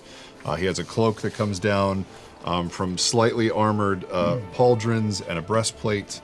And his upper body is pretty stout, but his legs are very thin, or they start recede from like a thigh, a reverse knee down into his leg and his foot, and you can see the semblance of tucked in wings that are hidden behind like an armored back that would flare out when needed. Cool. Yeah. That's awesome. Thank you. Who else wants to go next? Yeah, I can go. Go for it, Ashley. All right. So we got, my name is Oppenheimer Beta Bean. But you can call me Oppie. Oppie. She, her, they. She, they. Let's see. So Oppie has got really, really big yellow eyes, but kind of, they're a little bit like, you know, like that owl with the constellations in it. Oh yeah. Kind of like that. Just kind of like That's Zeus? an owl. That's Zeus. That's Zeus. by Zeus us. that we saw Zeus. Yeah. Kind of a little bit of a face that looks like a little sad, a little droopy. Very eager, very earnest. A cloak that's made out of leaves, you know, that comes down a little bit, and body is sort of like a sapphire blue with little yellow speckles, sort of freckles all over. Very round, very rotund, squatty, and very large hands and feet, extra fingers and toes, and just extra. So there's Like all over the place? No, just on there. So there's just like Big lily pad hands. yeah. And the staff is Man, they're sticky. an old cigarette. It's a dual staff, an old cigarette, but with like little trinkets all over it. Like, How big are you? How big are you? Yeah. I know. I real thought you small, well, frog. Oh. I'm like I'm a ribbit, but ribbits are like Ribbits are the size of like a half halfling. people. I was thinking But you like can be really a small. I'm tiny- gonna be really tiny. Okay. So you're super tiny for a ribbit? You can Really also- tiny for a ribbit. I'm a runt. This big? Yeah. Yeah, let's make it like long- the long thing. Yeah, the What is that thing? I know called? those things. It's a One cigarette of holder. those. Oh, okay. Or cigar holder. Cigarette. Boring. The cigar is crucial. The cigar is. I think is the it's just center a of the cigar. character. I think it's just small as a cigar. It's just That's a cigarette. Sometimes a cigarella will be in the middle. Yeah, with the like little plastic thing on the top. Like really just like dirty looking. Just picked it up off the ground. This is the best. You know, I just a love little this. cigarella. This is ridiculous. Okay. Perfect. That's a good. That's Oppie. That's a good experience. Awesome. Thank you, Oppie. Put that down. It's a Okay. good Oppie. You better bay? No, baby beta bean. Oppie Beta Bean. Beta bean. All right, Marisha, what you got? So, my rich-born fawn, she's a little goat person named Bunny. So she has a couple of little bunny ears, and she's wearing really just very like classy, but it's like strappy leather armor. It's like it's real sexy. It's real nice, and she's got very deep purple square pupils, cause she's a goat, and very very curvy. But her color of her fur is kind of like a deep dusty rose, which was my mother's wedding color, and and she's got a whip, as well as a fan, like a bladed fan that she uses, and when it's folded up, it's like a nice little like stiletto blade that you can't really tell until she whips it open, and it's a bladed fan. Yes, and it's just Bunny with an IE. Oh, Bunny with an IE. Erase that. Alrighty, thank you, Bunny. Anyone over here want to jump in? I'll jump in. Alrighty. What you got, Taliesin? Is that a bunny with a line? My character's named Sir Dante Terrapin. Sedante. Sir Dante Terrapin. Sir Sir Dante Oh, shit. Terrapin. Dante. Terrapin? Terrapin. Parrot? Terrapin. As in turtle. As in turtle. Yes, you are. Thank you for being the only one who. I picked up, yeah. Terrapins, baby. It's a wild-born Galapa turtle from the subclass of Call of the Brave, he, him. Dante is very fetching and attractive for a turtle. Sort of, if you can imagine, a very young Nicolas Cage, if you were a turtle, just at the start of his career when he still had like 3 hot movies in it. If you were a turtle. Like, you Can't know. wait to see the art for this. Yeah, no, it's a. He's got a small scar on his cheek. He's kind of a very like a deep sea complexion for turtles. There's a lot of dark blues and aquamarines in there. He's dressed more or less like a musketeer. There's a black hat with a feather. It's not too wild of a feather. It's swept back. It's low key. For a feathered hat. Perfect. The kind of over the sweeping piece of fabric that covers, I can't remember what it's called, that covers the armor, the like sash, and it's kind of got like blue stripes on it on a dark gray field, and then he's got the half cloak that's sort of attempting poorly to like cover that he's super cool. He's trying to be low key about it. And failing. Yeah, oh yes. And he's got a very nice, beautiful rapier sword on his belt. Big, I'll also say like tall black boots, very, very musketeer, black gloves, and then a sort of grappler weapon on the other side of his belt. That's just sort of, it's like a claw piece on a chain. Cool. And yeah. Does he walk on his haunches or all fours? Oh no, he should walk on his haunches, but he's better than that. Okay. Yeah, no, his posture is important. Oh. You have to take care of your posture. Without that, what are you? Perfect. Yeah. Anybody else from here want to go? I'll go, I suppose. Yeah, go for it, Liam. I am Zarlo Grandal, simply because grand and all are fun to say in How do this you spell accent. Zarlo? It's with an X. Yes. X-A-R-L-O. Zarlo Grando? Grandal. Randall. He, him. Grandal. Grandal. I am a Wanderborn Simia. I am a Divine Wielder Seraph. Is that correct? That's correct. I think he's about 4 feet tall, about that big, maybe a little Alrighty. bit taller. He's pretty wiry and spry. He's like midlife, a little bit younger than that. The white hair doesn't mean he's old, it's just the color of his fur. So he's mostly brown fur on his body, but I think his hair is like a shock of white after his oath to his lady above. And I believe that this art is maybe based off the Tamarin, and it's not a 1-for-1, but definitely have this facial hair, except it's not just a wispy mustache, it's braided down the sides, and there's a little bit of beard Cool. there. He has deep, soulful brown eyes, and he's just wearing cloth. He doesn't wear any armor, he has no shoes on. He carries a wooden shield on his back, and there is an axe with a very fine silver sheen to it that hangs low under the shield. And when he walks into battle, his hand grabs the shield and his tail grabs the axe and slaps it into his free hand for fighting. And there is a medallion, dark wooden medallion that hangs on a string on a leather strap around his neck, and it is a ring of vine work with a big fat leaf right in the center of it, and that is the symbol of his lady above, who I am workshopping, TBD. Is there anything I didn't cover? He's good for a chat in a bar. Great. Love it. Thank you, Liam. Sam, you were making a noise? Sure, I'll do, hey, what's up? My name is Pango Small. Go small. And your brother was Wango, Pango and Wango. Wango Small. Wango.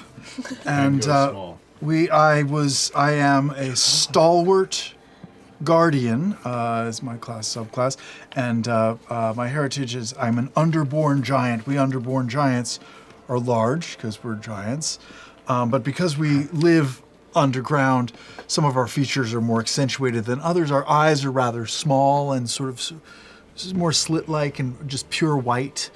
Our noses are a little bit sort of stretched and enhanced so we can smell down there. And for protection, and I don't know how I evolved this, but in my clan, I guess we developed these pangolin-like tiles or scales all over our body, but you can't see most of those because Pango has he has custom made an all denim suit for himself. All denim. It's all denim, but it's collarless and it's been dyed like a really emerald green. It's got like Canadian tuxedo. it's got a pink cravat, and there's like a timepiece dangling over the midside. He's got lots of accessories. He's got nice rings and. Does he wear this over his full plate? Well, I don't know. GM, is the full plate? Could my scales be the plate, or no? This plate has to be an actual. No, we could talk about this. Okay, okay. Like, is it a custom suit of armored denim that also looks good on you? Let's do that. Yes. Let's do that. It is denim covered armor. Like a John Wick suit, but denim. Yeah. You just never washed it. It's honestly, it's just denim. It's just never washed. Yeah, that bit. If you were bucking against that too, we could say these tiles that grow across you kind of act as the armor beneath the outfit. It just makes it harder to move. What do you like? It could be funny, like in the style of the Justin Timberlake, Britney Spears. Oh my God. Like if you have like bell bottoms too, like denim. Are you referencing the 2000s photo? Correct. Yeah. Justin Timberlake? Yes. When has denim ever had such a moment? Oh my God! Yeah, she was wearing a denim dress and he was wearing a denim tux. That's over 20 years ago. It doesn't matter. That's perfect.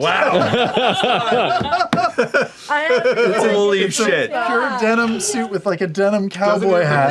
He's got like crazy curls. Oh my God, Oh yeah, that's that was his ramen hair days. yeah. Yes. Ramen hair. And the plate is woven into the outfit. Sure. Oh man.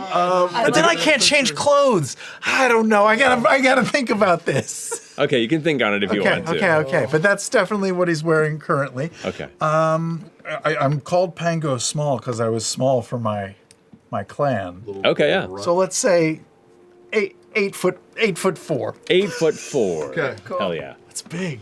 That's real big. It's real big. All right, so I think what we have left here. My name that I'm gonna go with Sweet Pea. Oh, Sweet Pea Beta Bean. Sweet Sweet pea beta bean. Because you're full blood sister. Yeah. Sweet. OP and sweet Sweet pea beta bean. I wrote sweet bean. No. Sweet bean. Sweet bean. Oh, I love it. That's my nickname. Sweet bean, beta bean.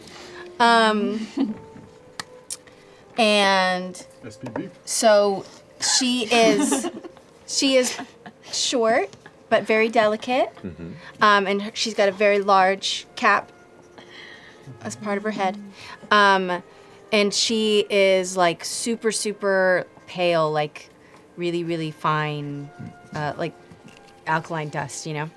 And the top of her cap is like kind of a pale, like seafoam green. Okay. Cool. And her eyes are also that color, so they're very bright. Oh, cool. Okay. And her clothes don't look roguey. They are more in line with the goddess of the goddess Soliel is what I named her as what Soliel. are. So she's wearing like very pale, very flowy. Like think of like empire waist, you know. So it's like high up and just kind of like flowy flow around and What is that? Empire? empire waist. Up your waist? Up your waist. So So it's just like very a high waist. high-waisted and just like And then flowy. Think of flow. like Regency, that waistline. Without me. I'm already out. So it's like above the normal Why did I think it waistline. was always called Empire Waist? the entire state building. Empire? Like I don't I know. think Maybe it's it like is French, right? But it's the Cultured same is thing. what we are, Yeah, Matt. you're just Indeed. saying it's- Culture. I think both are correct. Okay. Awesome. Yeah, so flowy clothing, light, like pastels, pale greens, and light grays that like are very almost chiffony. So Okay. when she disappears into shadow, they kind of like fade into the black colors, and they look kind of That's like cool. smoke when she disappears. Ooh, I dig that. That's awesome. Cannot wait to see this. All right, cool. Also, I should point out that my tiled skin is the color of wisteria. Appreciate that, Sam. That is. Not purple. Not But purple. wait, it's covered in denim, so we wouldn't know anyway. You probably wouldn't only see the hands. and Do we see little face. wisteria pangolin? That's information Plates just on- for him. That's just How tall are you, Fun? I'm Fun probably Girl? like around 4 feet tall. All right, so now that we have all of our characters situated, names, pronouns, and the general visual presentation of how we imagine them in our mind's eye, let's, for the last two sections here to do, create connections. So in each of your character secondary sheets, there are connection questions that you ask other players. Cool. So we'll go in that room here a couple times, starting over here with Taliesin. Choose one of your find connection mine. questions, and then pick out another player and ask them that question, and then you have to answer it. This is how, and once again, these are suggestions for creating a group. You don't have to use these at all, but it's a really quick way, if a group comes into a game already knowing each other, to kind of establish some of these relationships and past histories. So we're coming into this like we've been traveling together for a while now? For this one, yeah, to show off how these kind of connections things work and to kind of start off with some sort of dynamic in the past. You guys already have become a group, and these connection questions will help establish that. Bunny, Yeah. how did we know each other long before this party came together? Oh. Yeah. Oh, gee whiz. Well, you know, I just have so many people who come in and out of the Lily. What did I name this shit? The Lily Locket? The Lily Locket Lounge. in Louisville. In Louisville, and maybe one day you just rolled on in, just like, you know, a tumbleweed in the breeze. And you know, you were such a polite patron. And it was so sweet, and I tried to do a little burlesque number for you, but you were just so shy and embarrassed, and instead we just came the bestest of friends. I was trying to smolder in the corner, but I'm glad you read it that way. It was. The only person who's smoldering are the ladies on stage. You can't out-smolder a star. Oh, boy. We haven't even started playing yet. This I'm is so excited. terrifying. I love it. All right, Sam. Sorry. Pango. Pango. Zarlo. How did I save your life the first time we met? Oh, jeez. How did that happen again? Let me think about it. That's a big one. Right. Right. I think that there was some sort of twisted creature in the woods that got me all in one gulp. And you seen it happen, and you grabbed it by the jaws and pried its head open, snapped its head right in half, and got me out of the skull of a beast. Oh, we should figure out what that beast was. And I met you before I met anybody. And then we met these fuckers. Yeah, of course, because that was a very emotional day for you. I didn't leave your shoulder for weeks. Except to pee in the woods. Most of the time. Cool. Awesome. Thank you, Pango. Zarlo, you want to take a crack? Sure. Uppy, why do you have so many fucking questions about my god, whose name is Ondra, god of forests and woods? Andra, that's her Two name. gods now. I'm very curious about so many things. And I really have been thinking about committing myself and my life to a god, to a higher purpose. Right. And I feel like Andra could be a direction for me to go.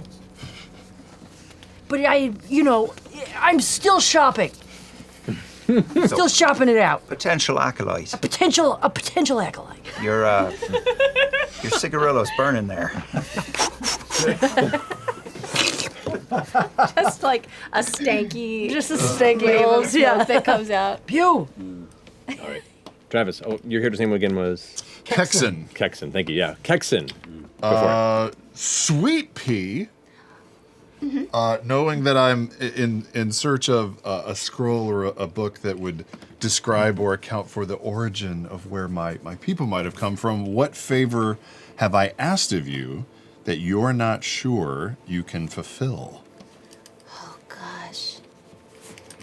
Well, you asked if I could steal a grimoire from, the school of wizards, which I don't even know the name of it, so I don't know if I'm gonna fucking be able to do it, Because, I'm good at stealing things, and I'm good at, picking locks and stuff, but I don't know shit about wizards. But I'm gonna try really hard, because you know what? You're sexy. That clicking sound? Yeah. Sexy bug. Alrighty. Thank you, Kexen. Bunny, if you want to go. Hey, Kexen. Alistair. What do I do that annoys you? It just ruffles your feathers. Talking.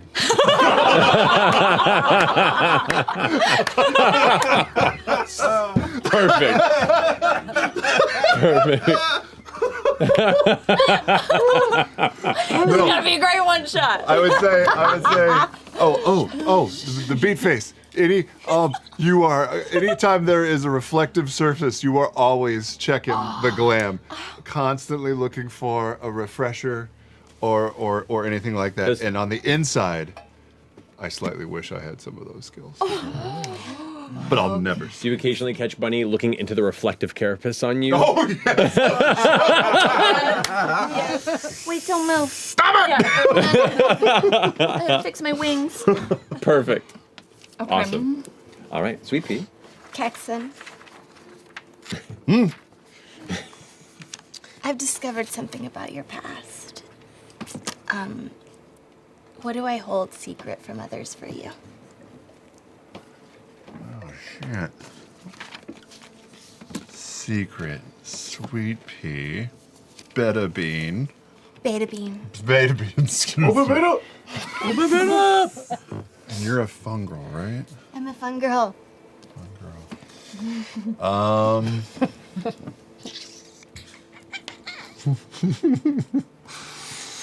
I would go with the easy. You catch me during short rests, trying my best at putting on my own glam makeup to mirror to mirror Bunny. But you learn that it's because I miss my sisters from home.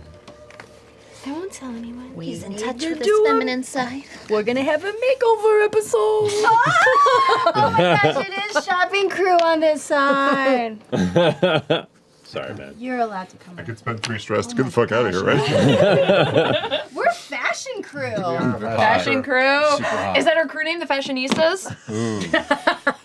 How tall are you, by The the way? Glaminatrixes? Bugman. Ooh. Do you know it yet? I The think Glamazonians. it's hard to tell. So fairies are short, winged humanoid creatures, and I usually think of like fairies or pixies or any of those things, and they're like hand-sized, right? They can be if they want, but they can also be larger if you're feeling it. They can be human size if you Yeah, I want. feel like because I went stag beetle, I'd like him to be maybe like almost like halfling size, maybe like 4-ish, 4.5 feet, something like that. All right, so we're on Cool. par again. Yeah. It's a tiny group, except We got a Maybe tiny. 5. Sure. Maybe 5. She's like a stout little Funny. upside down triangle. Maybe. Yeah, I'm you're about. kind of I'm right in the middle. Yeah. Maybe we'll say You're- 5 you're feet just to Yeah. get the Like little 5, separation. 5'10", 5'11". All head. All right. fire for fire. Alrighty. Poppy. Yes. Proportions are. Pango. Why do you trust me so deeply? What did I do? Why do you trust me? What are you again? I'm a ribbit. I'm a little ribbit. You're a ribbit. Ashley Johnson. On me.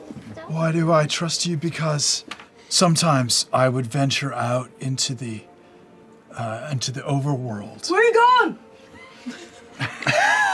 Is that? No, I'm like saying like maybe I'm up here. And Immersive. She's drop it, Sam. Drop it. I'm there. Drop it in the rail. Flashback. I was right in it. Ready to We go. weren't allowed to go to the overworld, but when I would, in the forest above where I was from, it was populated by the ribbit people, and they were always very, very kind to me. Yeah. When I escaped the seep, it was you who who took me in and gave me. That's right, because when we saw you, Well, no. Oh, yeah. we saw you after the seep. That's right. You ran into Didn't us seem after to the seep and affect we took you in. you because you're so amphibious, and you didn't seem to be affected by it either. But Neither of us really like water very much. Hate it. But I like moist stuff a lot. Yeah, that's different. Yeah. You said that word. I know. That's different. Moist is different. Yeah. Fought its way out. but That's you, why I think we get along so well. We both like the moist. Yeah. I Yeah, like you- moist stuff.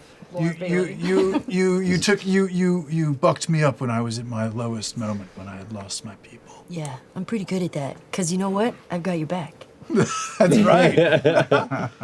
Hell yeah. All right, cool. So some of the connection questions, we kind of like built some of these early relationships and dynamics before we even jump into the first session, so we can come into here with a bit of these relationships already kind of threadbare out to filled out. The final thing we're going to do here is build a little bit of this world we're going to play in together. So this here is one of the blank maps provided for Daggerheart. What should the name of this place be? What should be the name of this region? This region. Zoolandia, since we seem to be going so hard Region here. We Zoolander can on write the this. name here. There are some suggestions here, but I want to see like what's a good name for it. Gosh. It could be a singular name. It could be a something of the realm. It could be the lands of this. Whatever you feel. It's so open. There's so many choices. so I much. know. Like an open beta. These are Fire. Ooh, the Wait, what you the say? realms of. Oh, open beta.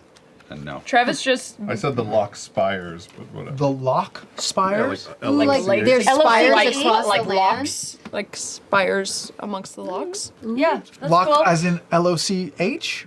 Or L-O-C? or L-O-C-K-E. Lock. Loch. The How about lock this? spires? How about Smaller this? then, yeah. We call the realm Lockspire, Lock Oh, I spires. like it. Okay, I great. like that. and we'll say as part of the lore here, there are a number of ancient lakes that just exist in spaces, with ruined towers in each one that nobody understands where they came from. Cool. So That's really cool. Yeah. Lock spires. Lock, It's very Spire. thematic with the seep. Yeah. Indeed. Oh What my is God. this? So What is this to that thing? point, we're going to go around You're the gonna have to table, learn and each of us is going to add a location to this map and name it. So it could be a location, like for instance, the Seep. The Seep destroyed much of where your homeland is, right? Point to me where your homeland is that the Seep destroyed, and name it for me. Sure. It was near a coast, because you guys are from the coast, right? Yeah. Yeah. We were seaborn, but we left. Yeah, Alright. but we But we're started still pretty there. close. I'm gonna put it right here. The area is called Ubi, and my people lived underground, so we lived in sub Ubi. Sub-Ubi. Yes. You got it. The booby. Just sub Ubi. Booby. Yeah, I like it. It's a booby. It's Alrighty, Latin great. for underwear. So Sub-Ubi is probably one of a handful of locations that have been negatively affected by the seep in recent times. Yes. I'll develop that if we can all develop together as we go. All right, Sir Dante, what would you like to add to this map? I'm going to add. Be a region, could be a location, up to you. I think I'm going to add where this contest is eventually going to happen that I'm trying to get to. Okay. Yeah, no, I'm going to put it just at this wonderful little peninsula right here, which is clearly a very large and bustling town in the sense of like where the Roman Colosseum. Understood. And we will call this this wonderful town of sports. Since it's all the chapel, we've already done Spire.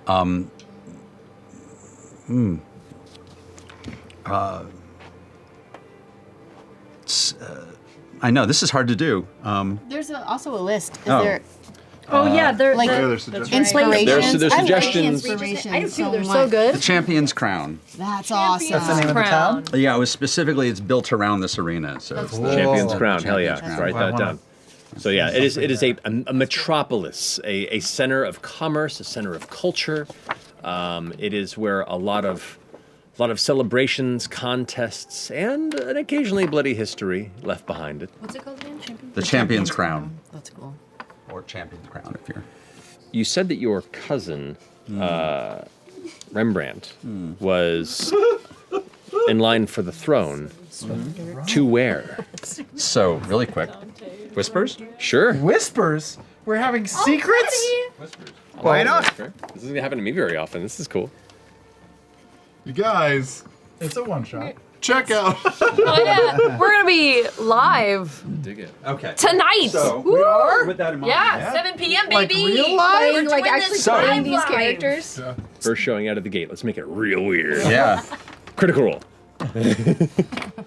Right here, I'm going off of this. This area is a massive forest called the Emerald Sky, with massive, massive trees, and the very biggest here at its center, Like the redwoods are bigger. bigger, and it is said that is where Andra sleeps. She's the goddess of what? Goddess in the woods, right? The woods. The Emerald Sky. Is this forest considered, since it is the realm of Andra, is it a relatively safe place, or is it just nature, predator and prey running its course? Is there a It actually, as you get to the heart of it, it gets more and more dangerous.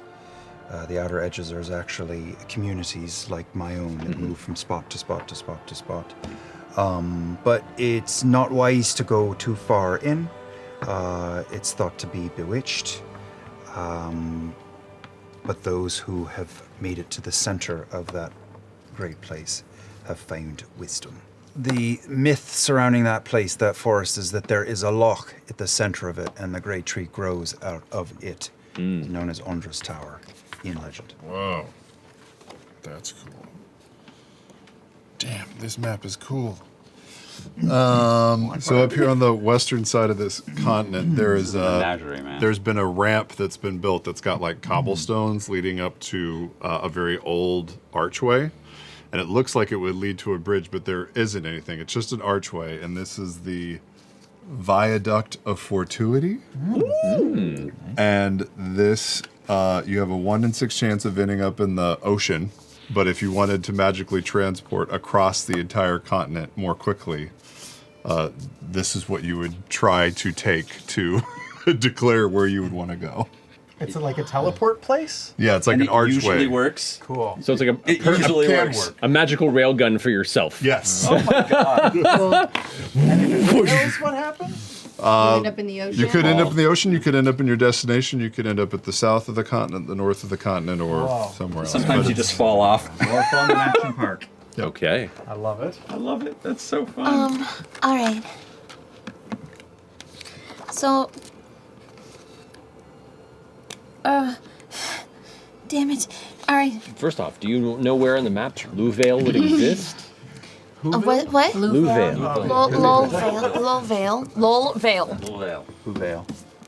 Yeah. Yeah, I do. Yeah, I do. I do know. I do. So, this looks like a ridge. So, Louisville is kind of like a luxury destination. And, it's a really great, resort town. And it's kind of built into this cliff face. But jetting out of the cliff face, over hundreds of years, the water has eroded it, and it has exposed all of this red crystal. And so everything is kind of this dull, glowing red color, and it's gonna be through here. So I'm gonna make some little crystals.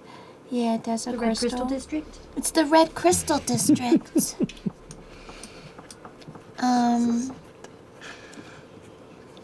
Yeah.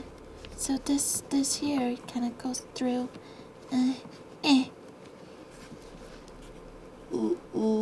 Lol. Vale. How are you spelling it? I thought it was Louvale. It's I now thought it was Louvale too. Luhlvale. there's a couple of apostrophes in there somewhere. And this is where, Some yeah. Elwood apostrophe. Yeah, we'll put one right there. Much like Luhlvale. Louisville, they just change pronunciation whenever you Yeah. pronounce it. Yeah. Awesome. It's a lot of L's. Okay, A lot of alliteration. you and I Yep. come from Seatown. We were close to Sabubi because Very close to Sabubi. because that's how we found. That's how What's his we fuck- happened upon him. Pango. But when we left Seatown, we were hiding we around. came north. We came So north. our Seatown, which was right around here, it was just north of Lulvale. It was just north of Louisville. And it was called. I really like. Where we were from? Yeah, I really like. It's we're gonna say it at the same time. One, two, three. Sermon. That The sermon. did not work. Sermon turds. Sermon turds? Sermon turds. And that was. It's like a little. ran away. It's a little. No. Sermon turds was our original town. Sermon Turts was our original And that's town. it was like a little dog town, Sermon turds. This is a mistake. Yeah, this is a mistake. Sermon Turts. How are we spelling it? Like that. Sermon turds. That's how I spelled it too. Oh, great. Yeah. Oh, it was destiny. Destiny. Here's some of turts And right then, above. and then Sabubi. after we escaped from sermon turds, which is great, they gave a lot of sermons. It was. Oh, so many, so Sermon many. turds. And then you get Say so yeah. tired, and then you get so excited at the end of it when they get to prayer, because then you can sleep. Yeah. And then from there Anytime I was in church. Please get to the prayer, so I can go to bed. Okay, Sermon Turts. then we went north from there. And we went north from there, and we traveled up, and that was where we went to Tapubi. Tapubi. Yeah. We went to Tapubi, which is not Sabubi. No, it's on the top. Tapubi. Wait, so there's Ubi, top Ubi, and then Sububi. sub Some people Ubi? call it top of you. Some people just call it Ubi. Tapubi is where we met Pango, Yeah, Tapubi is where we found him. because you had to come to the top, and then Who we came drinks up at there. Applebee's? I was covered in seep and you. We cleaned you cleaned up. you right We up. got you Yeah. cleaned. Tapubi. Yeah, that's a movie. There's 2 peaks.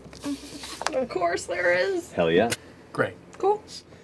This is an example of kind of the collaborative world building that can happen before you start a campaign. Mind you, you can use pre-existing campaigns, you can create one entirely whole cloth, but this is meant to be a tool set for players and GM to collaboratively build a space pretty easily with some simple prompts. And now I get to take this home and prepare our one-shot session next time based on some of these suggestions and what we've discussed today. I'm excited to dig in. I And, love this stage of it. I know. oh, I love it. I love it. So Like everyone gets to fun. build things separately, and then everyone gets to build connections, and then everyone gets to build the world together. Like it's So fun. Session 0 is really fun. And I love building off of what other people have already. Yeah. Yeah. so I'm excited to dig in. What is farming like in Sabubi? We'll find out. Yes, we will. Next time. But this is all the time we have for this session 0. Thank all of you for making these characters. I'm excited to dive in with this next time. Thank you all for joining us on this. Be sure to join us tonight for our live Daggerheart open beta one-shot. We'll be taking all these characters for a spin in the wonderful world of Lockspire. To learn more and join our open beta playtest, please go check out daggerheart.com. Once again, please come make this your game. We're having so much fun with it, building it, breaking it, making it. We're inviting you to come do the same. Tell us what you think about it. Fill out our official Daggerheart survey, and just help make this the game the best it can possibly be. So thank you all so much, and we'll see you soon at the one-shot. Bye.